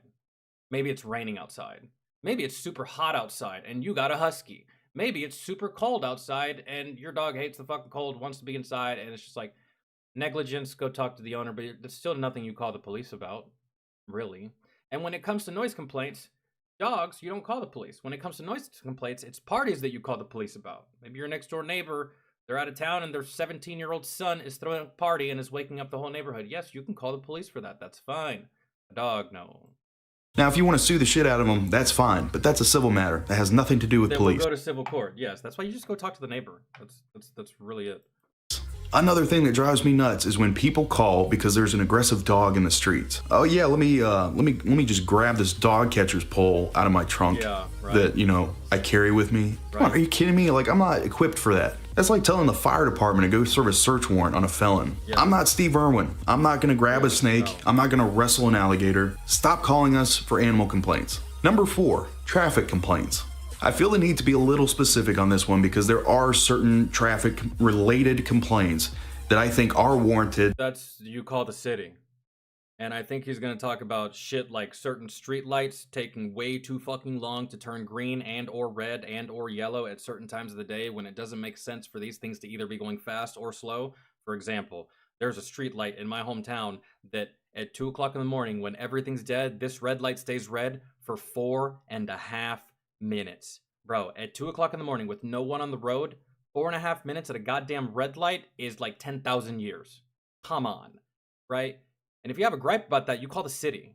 The cops can't do anything about that. The cops don't control how bridges were made and how off-ramps were done and how the street lights go and shit like that. There are certain things that are fucked. It's called the city. Like certain four-way intersections that are just so congested all the time, and they just put a roundabout there, right? And it eases the congestion. That's not something cops do. That's something that a contractor came in and did because they got contracted by the city because the number of complaints that this congested four-way intersection was receiving from the people of the city. They didn't call the police. Naturally, the police gets called if there's car accidents, but not about the actual layout of the street that is causing problems in the first place. Can't do anything. And it's okay to call us. If you live in a neighborhood where people are flying down the street at 40, 50 miles an hour in a residential area, that I can understand you calling us for. But even then, when you call your local department, request to speak with the traffic division. Don't speak with patrol about it. If you are calling in about a drunk driver, that is understandable. You have somebody that's all over the road, they're about to kill somebody. Okay, then I can understand you calling us. But if you're going down the road and somebody is speeding and they pass you, come on. Don't call us for that. By the time you call and that call is actually given out on the radio, you've probably that car is long gone. Traveled at least 5 miles by then, so you're not even anywhere close to where we think you are. And even on top of that, nobody speeds around a marked patrol car. You can spot our car from a mile away, and everybody, trust me, everybody drives like grandmas around us. That's why it takes us so long to get to calls. Nah, I do the speed limit around cops. Sometimes 5 over. Around cops, I do the exact speed limit. Or I go as fast as they are if they are not currently in pursuit of anything. If their lights are not on, I sometimes go as fast as they're going. If I'm on the highway or something like that. But I usually go the speed limit around them. I do not slow down like to 10 under. Man, no. I just act natural around these motherfuckers, really, for the most part. Because everybody all of a sudden knows how to drive. And I'll be honest, guys, 9 times out of 10, whenever we get a speeding complaint over the radio, most officers are like, yeah, okay. Use your common sense here. If you think your call is going to lead to a productive traffic stop, then by all means, feel free to call. But don't call us for speeders. Number 3. No, that doesn't. First off, Don, thank you for the 5. And no, that doesn't do anything. Maybe they fixed it. I haven't been to my hometown in a while. Maybe they have since fixed it, but that's what I thought he was talking about, man. Because, like, Yeah, you don't call the police for stuff like that. You call the city for shit like that. Like in my hometown, there's just like certain things about roads and like certain things, and maybe even where you live, certain things were just made, and I don't know why they were made that way, but vehicle issues. Unless you are okay with me charging. Stop fucking calling the police because you're having a dispute with a fast food employee. Like, you want your money back. The establishment said no refunds, and you want to call the police. What is the cop gonna do? To hold the fucking employee at gunpoint and demand they give you your money back? No. Stop doing that stupid ass shit. Call corporate. Call management. Maybe they give you a coupon. Maybe you get your money back, maybe you don't, but the cops can't do anything. This is something that I've always known. And no one taught me this. I don't know, I deduced it with logic. Because I'm not stupid. I don't understand. In like Rambo and smashing windows.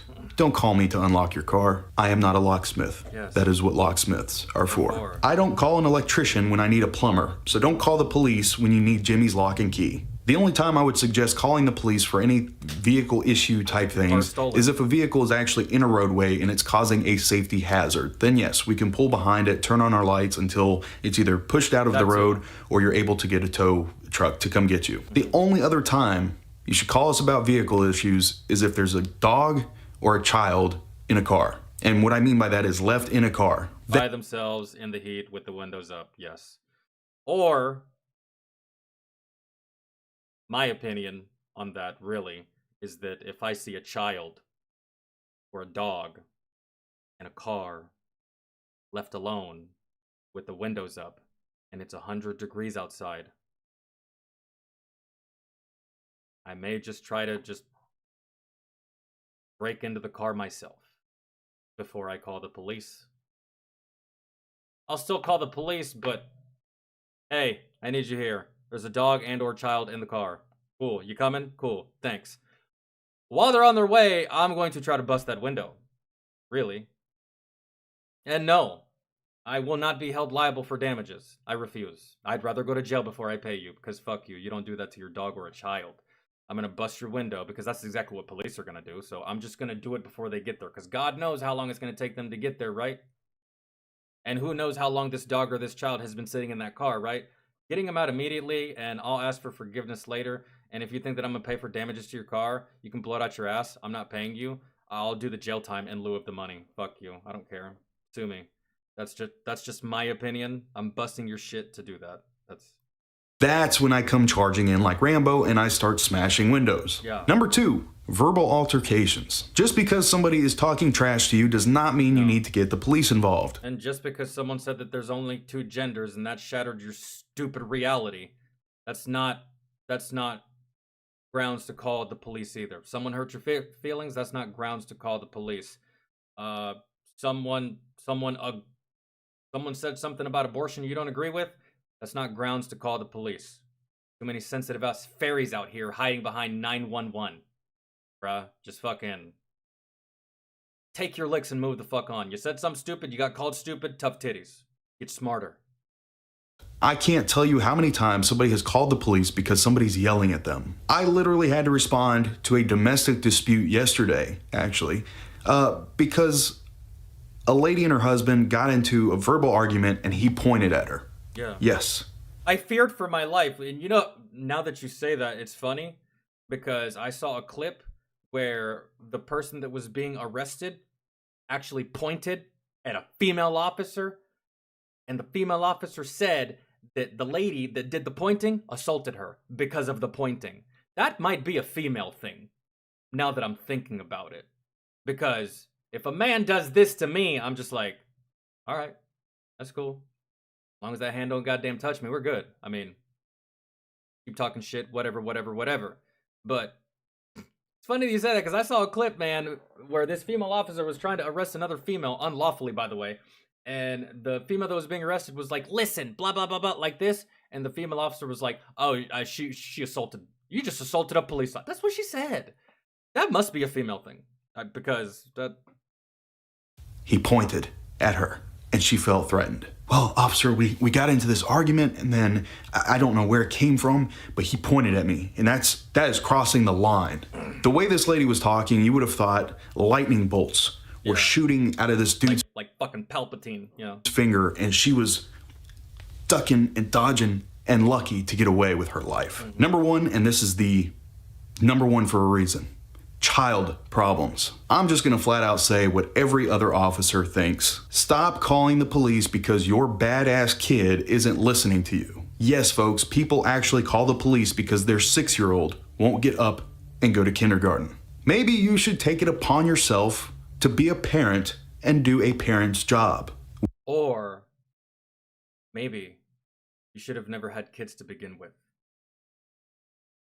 That's me, and I pray that that's your last one if you're the type to do that, because thanks, you have introduced another fucking dummy to this planet. I appreciate it. And they're gonna get to vote and do all this shit, right? When you call me because your 7-year-old doesn't want to go to school, I'm gonna show up, I'm gonna cross my arms, and I'm gonna look at both of you, back and forth. Embarrass them, please embarrass them. Please make them feel like shit. Please verbally berate these ass clowns. Please. Please. That should be the punishment. That should be the punishment. You can't put them in jail. You can't put stupid people in jail. And if you're not going to fine them for making dumb fucking calls, then at least berate the shit out of them, make them feel fucking stupid so that it doesn't happen again. And then maybe they can go tell their friends, "Hey, Stacy, did you know that you can't call the police because your kid's bad?" "Yeah, who knew? I didn't know either. That's wild. I'm telling you now so that you don't make the same mistake I did." And when you ask me what I'm waiting for, I'm going to tell you I'm waiting for you to be a parent. Then I'm going to tell you to call us when there's actual crime, and I'm going to get in my car and drive away. And I know, guys, I know I sound like a cold-hearted dick. No, you could have done better, actually. That was not good enough. That was not good enough. That wasn't cold-hearted at all. That was lukewarm. The fuck? I say all of this, but you guys have to understand the volume of calls like these that we get on a daily basis. And after 11 years of dealing with calls like this, my empathy for stupidity has gone out the window. Anyway, guys, thank you so much for joining. Yeah, I lost that ages ago. I don't have any empathy. I don't have any sympathy. I don't have... Nope. That's gone. Those feelings are finite, guys. Yeah, you can't just have that forever. Maybe you can. I can't. Those emotions for me are finite. I've expended all of those emotions already. I've used up all of those emotions already. Empathy, sympathy, understanding, fucking, oh, it's okay, they're stupid, looking the other way. No, I don't have that no more. It's gone. It's over. I am a cold-hearted dickhead, and I'm perfectly okay with that. That's fine with me. I don't know about y'all, but I live a much happier life being a cold-hearted dickhead than to fucking empathizing with all these dumbasses, giving them advice only for them to do the same retarded shit over again? Nah, it's a waste of time. Yeah, it's a waste of time. Time, breath, energy.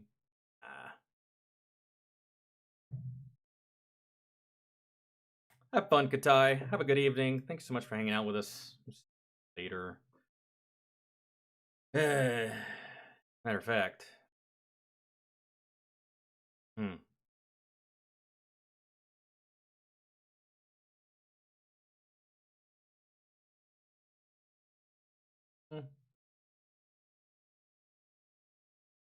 Did that one. Cool. I guess we could do this Jack the Green Beret crushes Taliban fighter.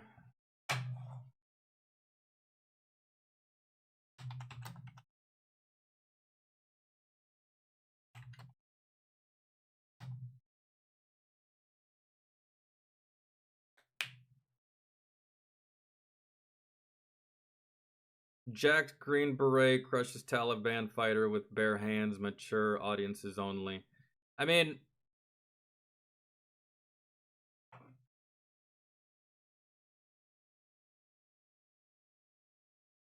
I hate that the video kind of implies that it takes a jacked Green Beret to crush a Taliban fighter with your bare hands, when really it doesn't. My 12-year-old brother could do that. actually, these Taliban fuckers, they're weak. They're weak, man. Mentally and physically. Weak. Inferior. Man, Taliban? So, it doesn't really take a jacked Green Beret to really do anything to these guys. I mean, I fucked on them for 2 whole years when I was over there. I don't know.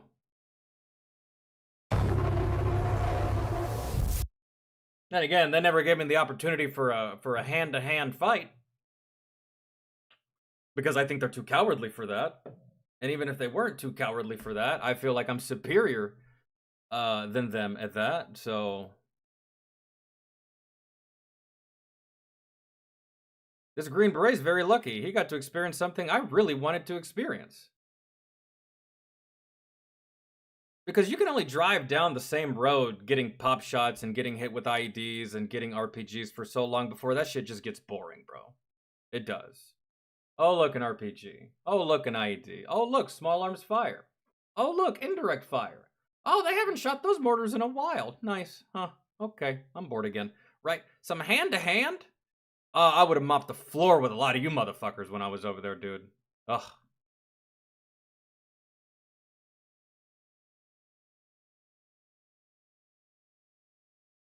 I'm not over-exaggerating, guys. The Taliban, they're that garbage. They're that trash. It's like, it's not even a conversation. It's like, not even a debate. It's just, we're us, they're them. That. All right.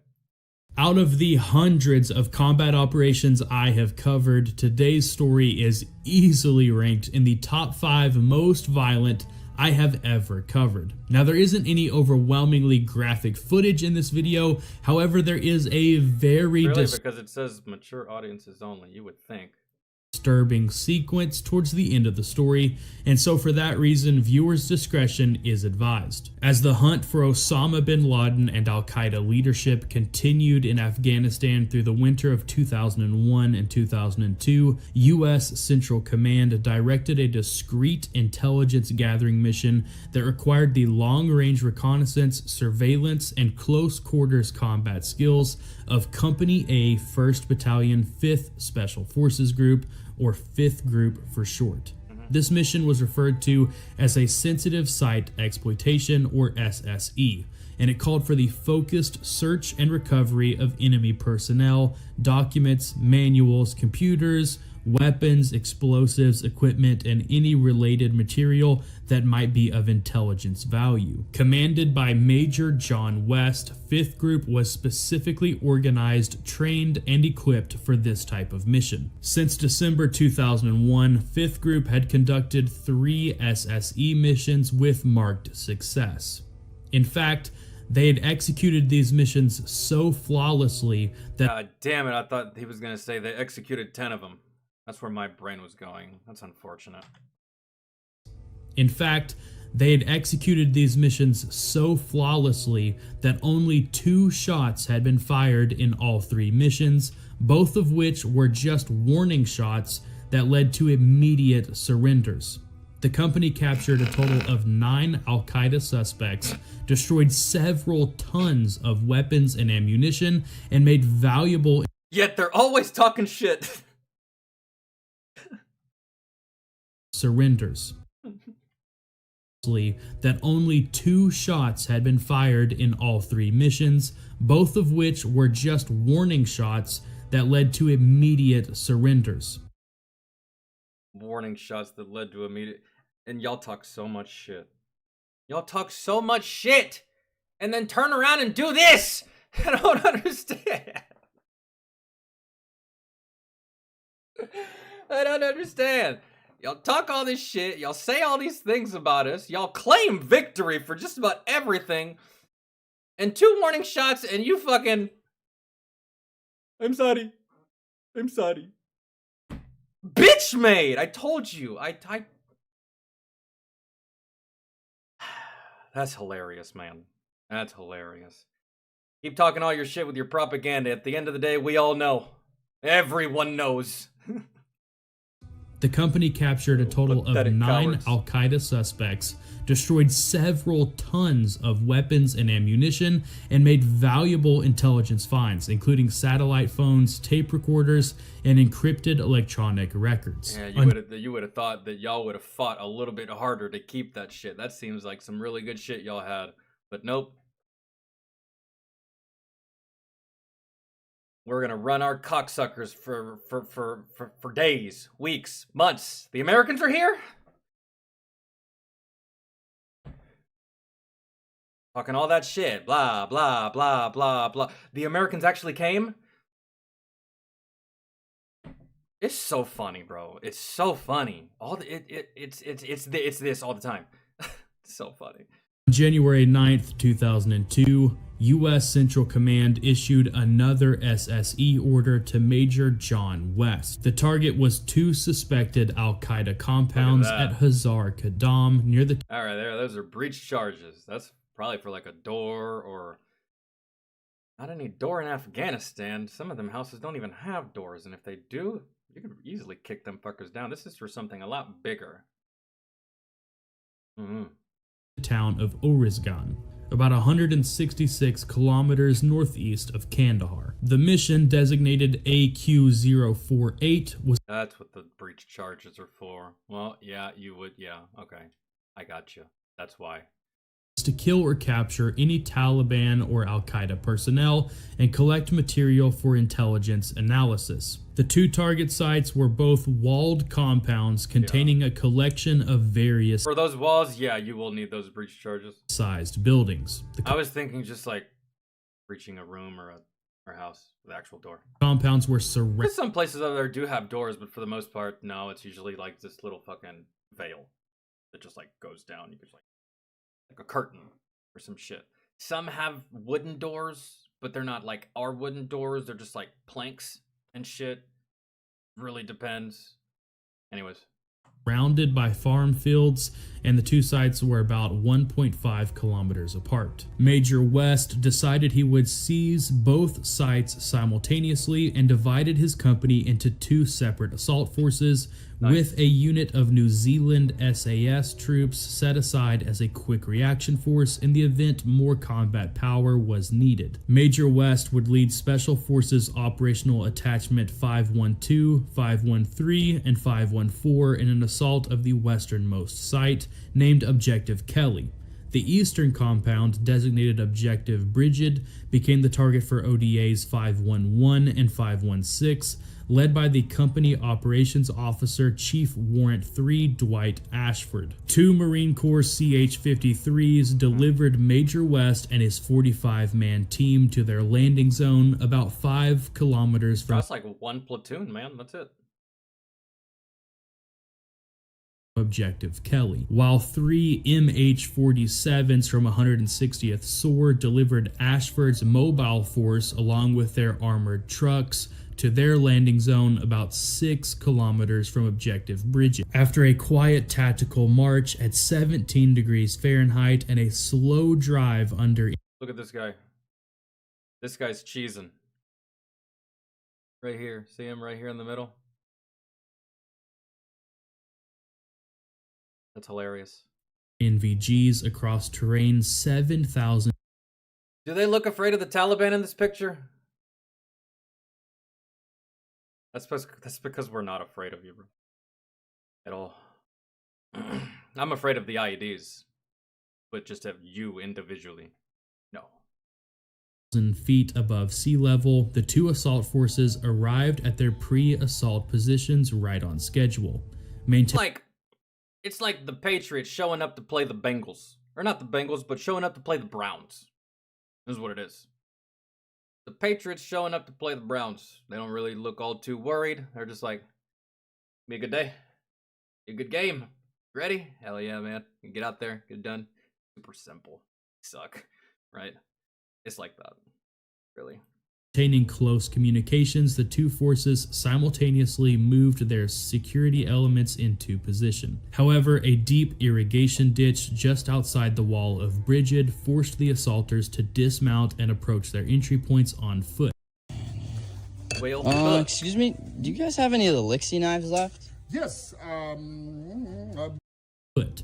The vehicle drivers and mounted gun teams began hastily searching for a way to bypass or cross the deep ditch. But in order to execute both hits simultaneously, Ashford and his team would have to just assault the target without the backup of their armored trucks and just hope that they were able to get around the ditch quickly and into the fight. But with all elements now in position, both assault leaders initiated their attacks according to a well-rehearsed sequence of commands. Nice. 3 breaching charges on 3 entry points were then detonated simultaneously, and the assault elements positioned to the side of each entry point stormed into the compound. Within minutes, the assault teams at Kelly had physically overpowered 24 enemy fighters in the 10 buildings on the compound.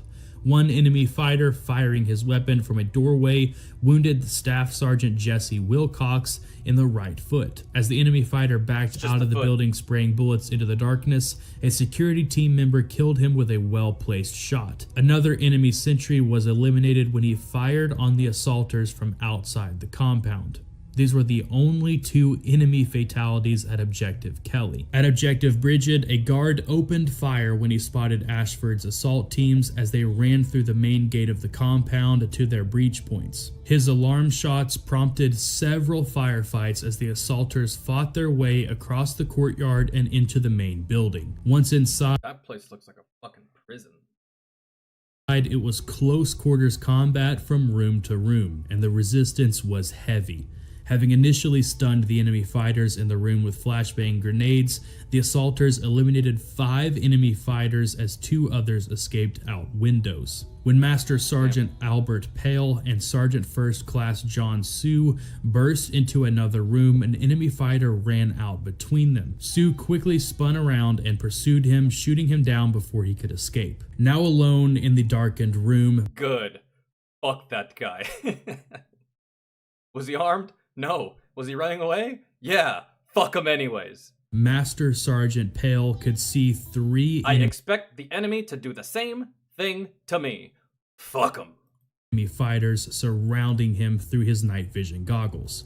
He quickly killed 2 of them with his M4 before the 3rd man jumped him from behind, clawing at his eyes and ripping off his night vision. Pale then threw the enemy soldier over his shoulder, sharply slamming the man's head into the ground, breaking his neck. In the darkness, Master Sergeant Pale Fuck him too. could still feel the enemy fighter, even with a broken neck, trying to grasp at him. So he quickly drew his 9mm pistol and fired twice, finally finishing off the enemy soldier. And as he started to get back on his feet, he realized that the enemy soldier was still hanging on to him. His hand had been caught in between his body armor during their struggle. Thankfully, the rest of the hostile fighters in the compound didn't fight quite so stubborn. God damn it. Fucking arm. You can come cut this off, please. Little fucking dirty bitch on me. Thank you. Appreciate it. You got the Bowie knife. Do I have it? With the Gerber. Get it. Cool. Take that with me. Keep it. Right. Perfect. Stubbornly. In the next room, a single enemy fighter dropped his rifle when the assaulters charged in. He was quickly subdued and It reminds me of it reminds me of the scene in Iron Man 3 where his suit finally shows up and he gets it and he aims at the last guy and the guy's like, you know what? I don't even like these guys. They're so weird, man. And like, I don't want to fight you. It's fine. And Tony Stark's like, that's what I thought. Go, run, bye. That last guy was like, you know what? I'm a new hire. I just got here. I don't even know his name. So good. I think you should still shoot him anyways, but they're gonna let this guy live, unfortunately. flex cuffed. In the courtyard, after killing several defenders, the Bridget assault team came under heavy rifle and machine gun fire from some enemy fighters hiding in a pile of rubble adjacent to the main building. Just as things were getting tense, the two heavily armed vehicles wheeled into the compound, firing their M2 50 caliber machine gun and Mark 19 40mm grenade launchers. The heavy firepower quickly silenced the enemy behind the rubble. But the fighting wasn't over yet. After Bridget was thought to have been secured, the team's interpreter, Marine Corps Corporal Colin Berman, had come inside the main building to examine some documents. While Berman was reading the paper with his small pen light, an enemy fighter who was thought to have been dead quietly got up from the dirt floor and attacked him with his bare hands. The surprised Berman, alcohol replacements. Here's the real winner and why. This makes you gain weight, messes with your sleep, and leaves you feeling awful. Quickly managed to slam his assailant into the ground and finish him off with his M4. With the mission now complete at Objective Bridget, Ashford sent a survey team to mark the nearby LZ before he radioed for the waiting helicopters to extract his force. The team reported back that the primary LZ was unusable and suggested the alternate site. However, the walled farmhouse next to that site had not yet been checked, cleared, and secured, so Ashford told ODA 516 to clear the building. The Special Forces team applied an explosive breaching charge to the wall and blew an entry. The video should have been called How Special Forces Just Dusted Their Shoulders Off of Any Fucking Undesirables, because that's literally what's happened so far. These motherfuckers just be jumping on you like spider monkeys, and the Special Forces dudes are just like, fuck out of here, bro. Stop. Seriously? You thought that would work? Oh no. Shoot him. There you go. Yeah, thanks. Way into the small yard. Inside the farmhouse, they found a family huddled together, frightened by the gunfire and explosions. Save them. They're fine. Assaulters moved them into a windowless room for safety and continued to clear the area. ODA 516's actions reflected the professionalism and character of Company A soldiers. Minutes before, the detachment was fighting close quarters with the enemy in freezing darkness. Then a helmeted and masked assaulter was patiently leading a little girl by her hand. It sucks when you have to have so much character fighting against motherfuckers that have none. And then you get shoot out whenever you stoop down to their level. To her family. The unit's reputation had preceded it. The farmer's wife had been hysterical until the assaulters identified themselves as Americans. With that one word, the woman regained her composure and quietly guided her children to the safe area. At Objective Kelly, Major West knew the operation was a success, as defined by his orders. That lady knew who the real heroes were. It's funny, the difference in reaction between the cowards and just the regular people. The cowards see Americans and they go like this. The regular people see Americans and they're just like, oh, thank God, you're here. What took you so long? Right? It's great. They had taken 27 detainees, confirmed 16 dead enemy fighters, seized radios and documents, and were about to demolish anti-aircraft cannons, mortars, and other weapons and ammunitions. The AC-130 Spectre gunships overhead that had covered their assault would soon destroy material that could not be easily removed or destroyed. I love his name tape. It says your name here.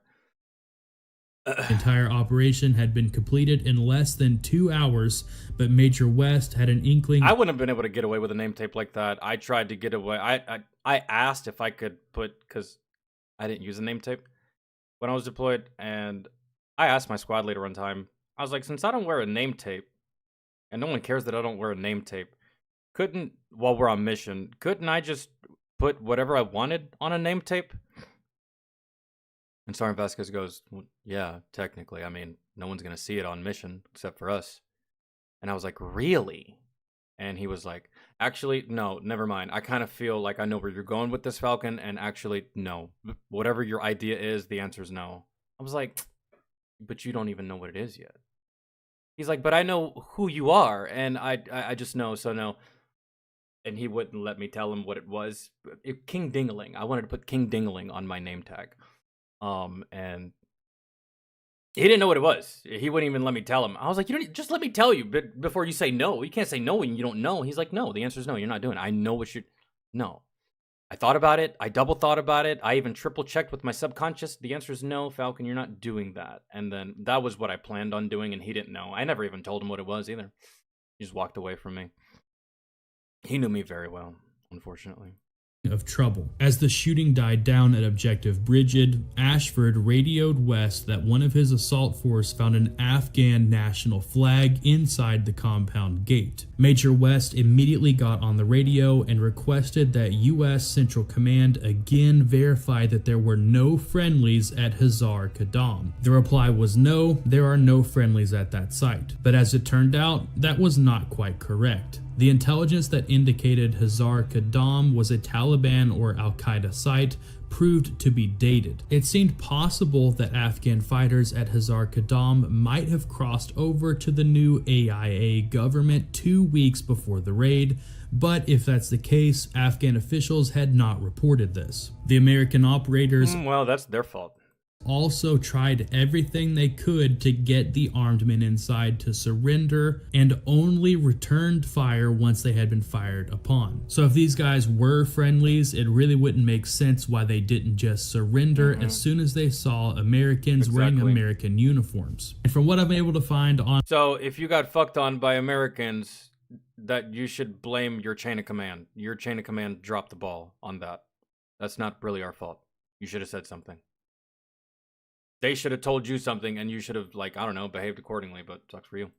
Online, it is unclear whether these guys were friendlies or hostile fighters. Well, seeing as how they opened fire on Americans, they physically tried to attack the Americans, and they were jumping on their fucking backs like Cirque du Soleil performers on the fucking Americans, then, yeah, you get... You don't just, like, hit pause on the situation and be like, wait, are you sure you guys are supposed to be attacking us? Because, like, we thought that y'all were expecting us in this. Like, we were going to be cool and shit. And, like, now y'all are just shooting. So, yeah, we're just going to kill you. Oh, well. But at the end of the day, the members of 5th Group did their job perfectly and only fired once fired upon. Which I think is completely fucking stupid, but... Let me know what you guys think about this down below in the comment section.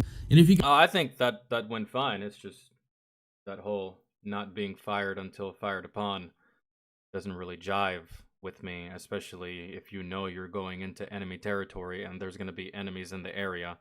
It would seem kind of fucking retarded to be like, hey, you guys are going into enemy-infested territory, and you just so happen to see a motherfucker with a goddamn AK in this enemy-infested territory.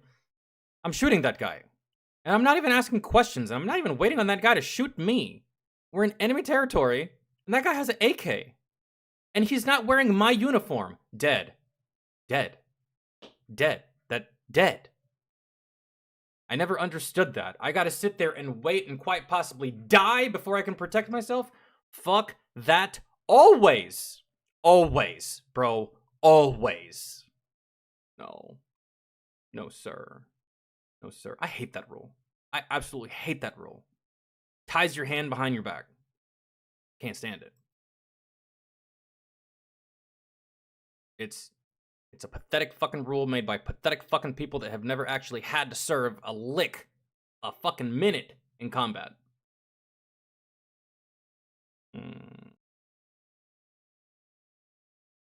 So fuck them. Glad they died. Whatever. Okay. Guys, gals. Ugh, the bombs fly by the fat electrician. See how long that is. We just watched a video by the fat electrician. Let me see.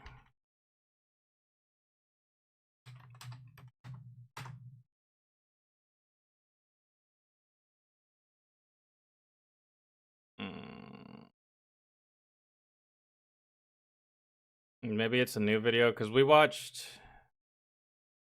Oh, hold on. The last one we watched was the Black Swallow of Death. Gangster Naval Brawl. What was it called? I can just type it in right here. Oh, it's an older one. If it's an older one, it's probably a shorter one.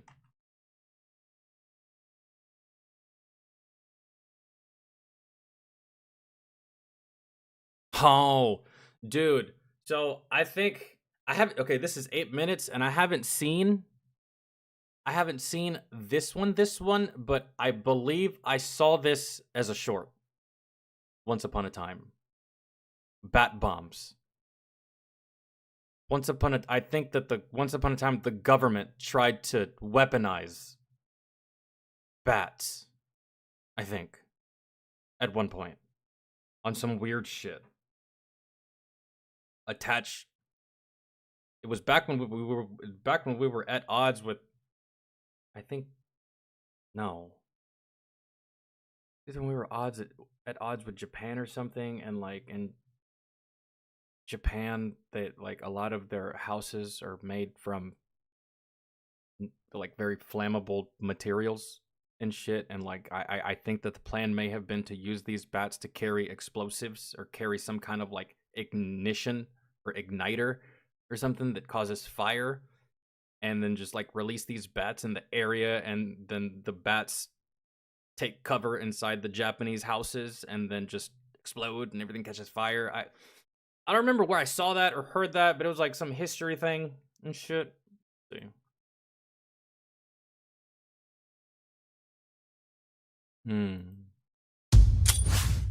Today we're talking about the only animal-based weapon of mass destruction ever conceived. Ladies and gentlemen, America's bat bomb. Some days you just can't get rid of a bomb. As many of you are probably aware, at the end of World War II, Did Batman really draw the line on throwing it in the water to save some ducks? People or ducks?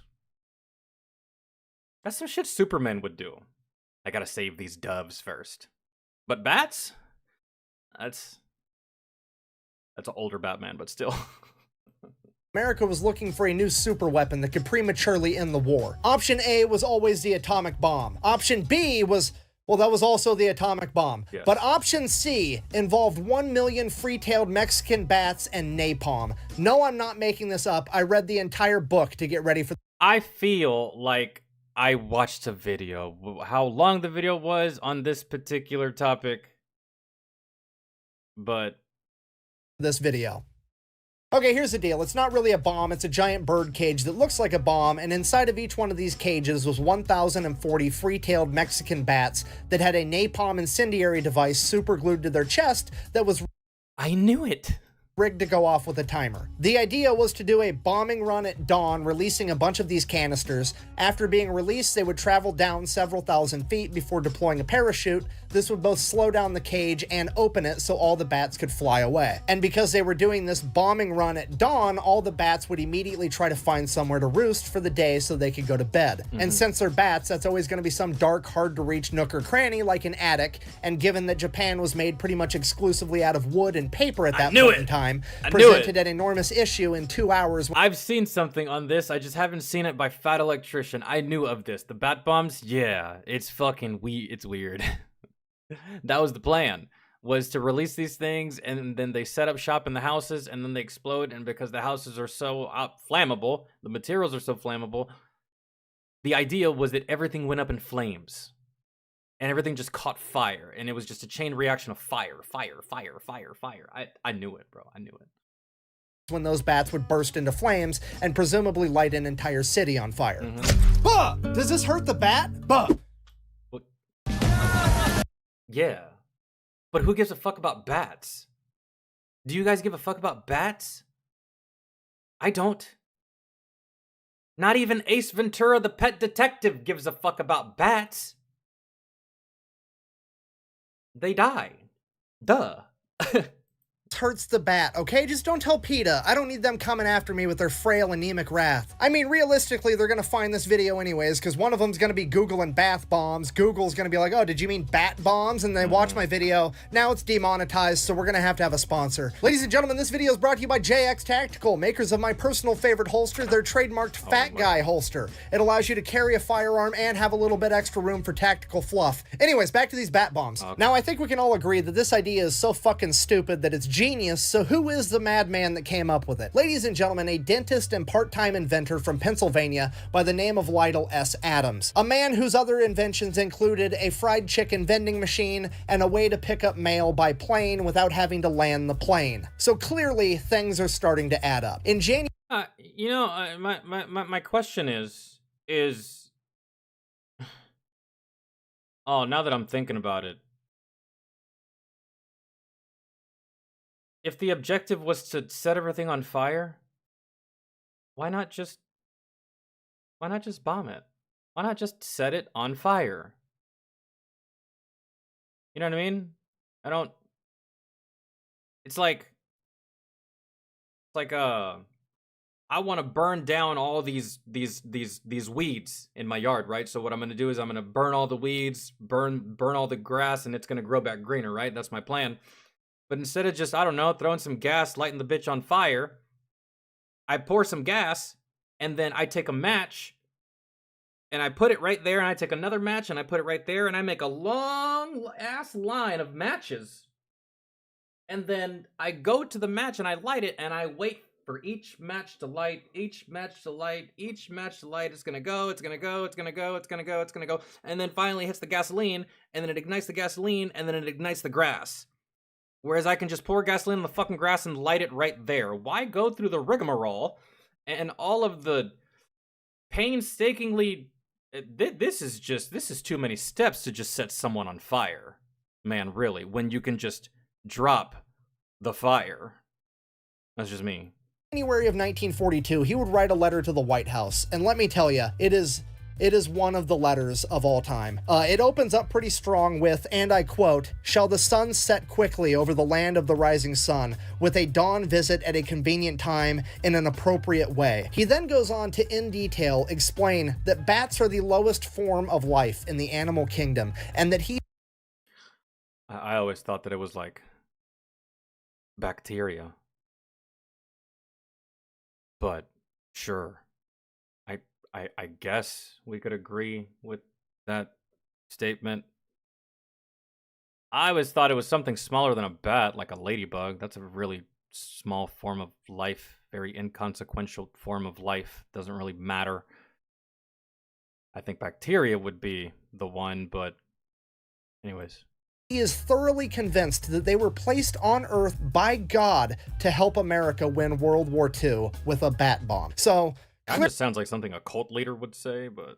Clearly a well-balanced individual. I mean, we're talking about manifest destiny for fucking bats, for Christ's sake. In the letter, he then goes on to in detail explain why this is such a good idea. Bats are faster than birds. They can carry twice their weight. You can throw them in the fucking fridge so that they go into hibernation, and that'd be a really convenient time to strap a bomb to them. You know, awesome stuff. I think the point I'm trying to get to is there's no way in hell this letter is making it through the screening process at the White House to make it to the president, right? Oh, wrong. But it Apparently, does. This guy knows Eleanor Roosevelt, mails the letter directly to her, she gives it to FDR, and FDR fucking loves it.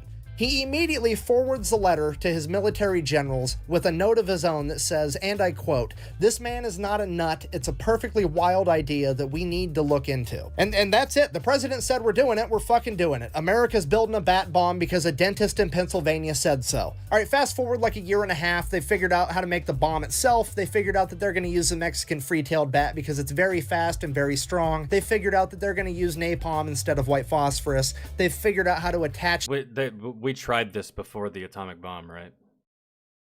The incendiary device to the bat itself. All that's left to do is to test it, and on May 15th, 1943, that's exactly what they're gonna do. Needless to say, everybody that knows about it's really excited. All the bigwigs are showing up. There was even a Marine Corps General, Louis DeHaven, that showed up unannounced and uninvited because, well, he's a Marine and he heard that somebody was gonna be blowing shit up with bats, and that's just what Marines are into. So they start the first test. They're gonna drop 250 bats with nothing attached to them just to see how the bats react to falling out of an airplane. So the bomb drops, the canister's open, the bats take off. They go like 20 miles to some ranch that's near the airfield. They're everywhere. They're in this guy's barn, they're in his attic, they're in his hay. the bat bomb worked perfect. Okay, so test number 2. Now they're going to strap the incendiary devices to the bats, but they're going to de-weaponize them just to see how the bats behave when they're carrying their own body weight worth of explosives. So again, they drop the bomb, the canister's open, the bats take off, but they don't go nearly as far because they're over encumbered. Instead, they decide to just infest everything on the airfield. They're in the barracks, they're in the airplane hangars, they're underneath the general's car. And then 15 minutes later, they realize that they forgot to de-weaponize them. The bats blow up and burn the entire fucking place to the ground. So the entire Army chain of command that's been in control of this project the entire time freaks out. They decide they're going to terminate the whole thing because obviously it doesn't work. What do you mean? It did work. It did. What are you talking about? You're just idiots. Y'all fucked it up. But it does work. If you're going to go... Just because you accidentally shot yourself in the foot doesn't mean the gun doesn't work. The gun works fine. You're the problem. That's when that Marine Corps general that wasn't even invited, General Lewis McHaven, shows up as like, no, it worked perfect. You dumbasses just forgot to de-weaponize the bats. Yeah. If you don't want it, the Marine Corps is going to take it over because this shit's awesome. And that's pretty much exactly what happens. The United States Marine Corps takes over the entire project and it becomes known as Project X-Ray. Why'd they call it Project X-Ray? I have no fucking idea, and neither does anybody else. I mean, to be fair, we all knew the Marines were going to be in charge of this at some point. I mean, their entire life motto is it's not stupid if it works, and that's exactly what this project is as a whole. So the Marines went ahead and continued testing. They ended up testing it in a mock Japanese village at Dugway Proving Ground, and what they discovered was that the average incendiary bombing run would light about 400 fires. The average bat bombing run would light about 4,700 fires. That answers my question of why not just drop the fire instead of a convoluted way of spreading fire, but okay. Meaning that the bat bombs were 12 times more effective than a regular incendiary bomb. Okay, look, I'm gonna be honest, I don't think most of you are picking up what I'm putting down. Being 12 times more effective than regular incendiary bombs means that the bat bomb is one of the most effective and most deadly weapons of mass destruction ever created. And I know that sounds stupid, but I promise you it's true. If you were to ask most people what the deadliest bombing run of all time was, guaranteed they would probably guess Hiroshima or Nagasaki. It's a great guess. It's the only time the atomic bomb's ever been used. Nah, not really. We've dropped way more ordnance than that. That was just one piece of ordnance. Both bombs that we dropped on Japan, that was just one piece of ordnance. If you're talking about like scale and you're talking about like amount, then it's not those two. I can't tell you what it is, but I know it's not that. We have done some operations. The Navy has done some operations where they just dropped. They fired millions of tons worth of ordnance. It's insane. And it was very deadly, but it was not the deadliest. The deadliest bombing run was done on March 9th, 1945, when America firebombed Japan. More people died from that bombing run than Hiroshima and Nagasaki combined. And that was done with regular incendiary bombs. But once you start turning people into bomb shadows, people start to get fucking sensitive and fucking pissy and moany. Like, what's the difference? I never hear people bitching about this. I never hear people complaining about this. I always hear people bitching about the bomb. I even hear Japan bitching about the bomb, right? But no one ever bitches about, like, it's still just as bad. You got burnt rotisserie style instead of getting burnt with a Thanos snap or something. You know what I'm saying? Like, it's the same thing.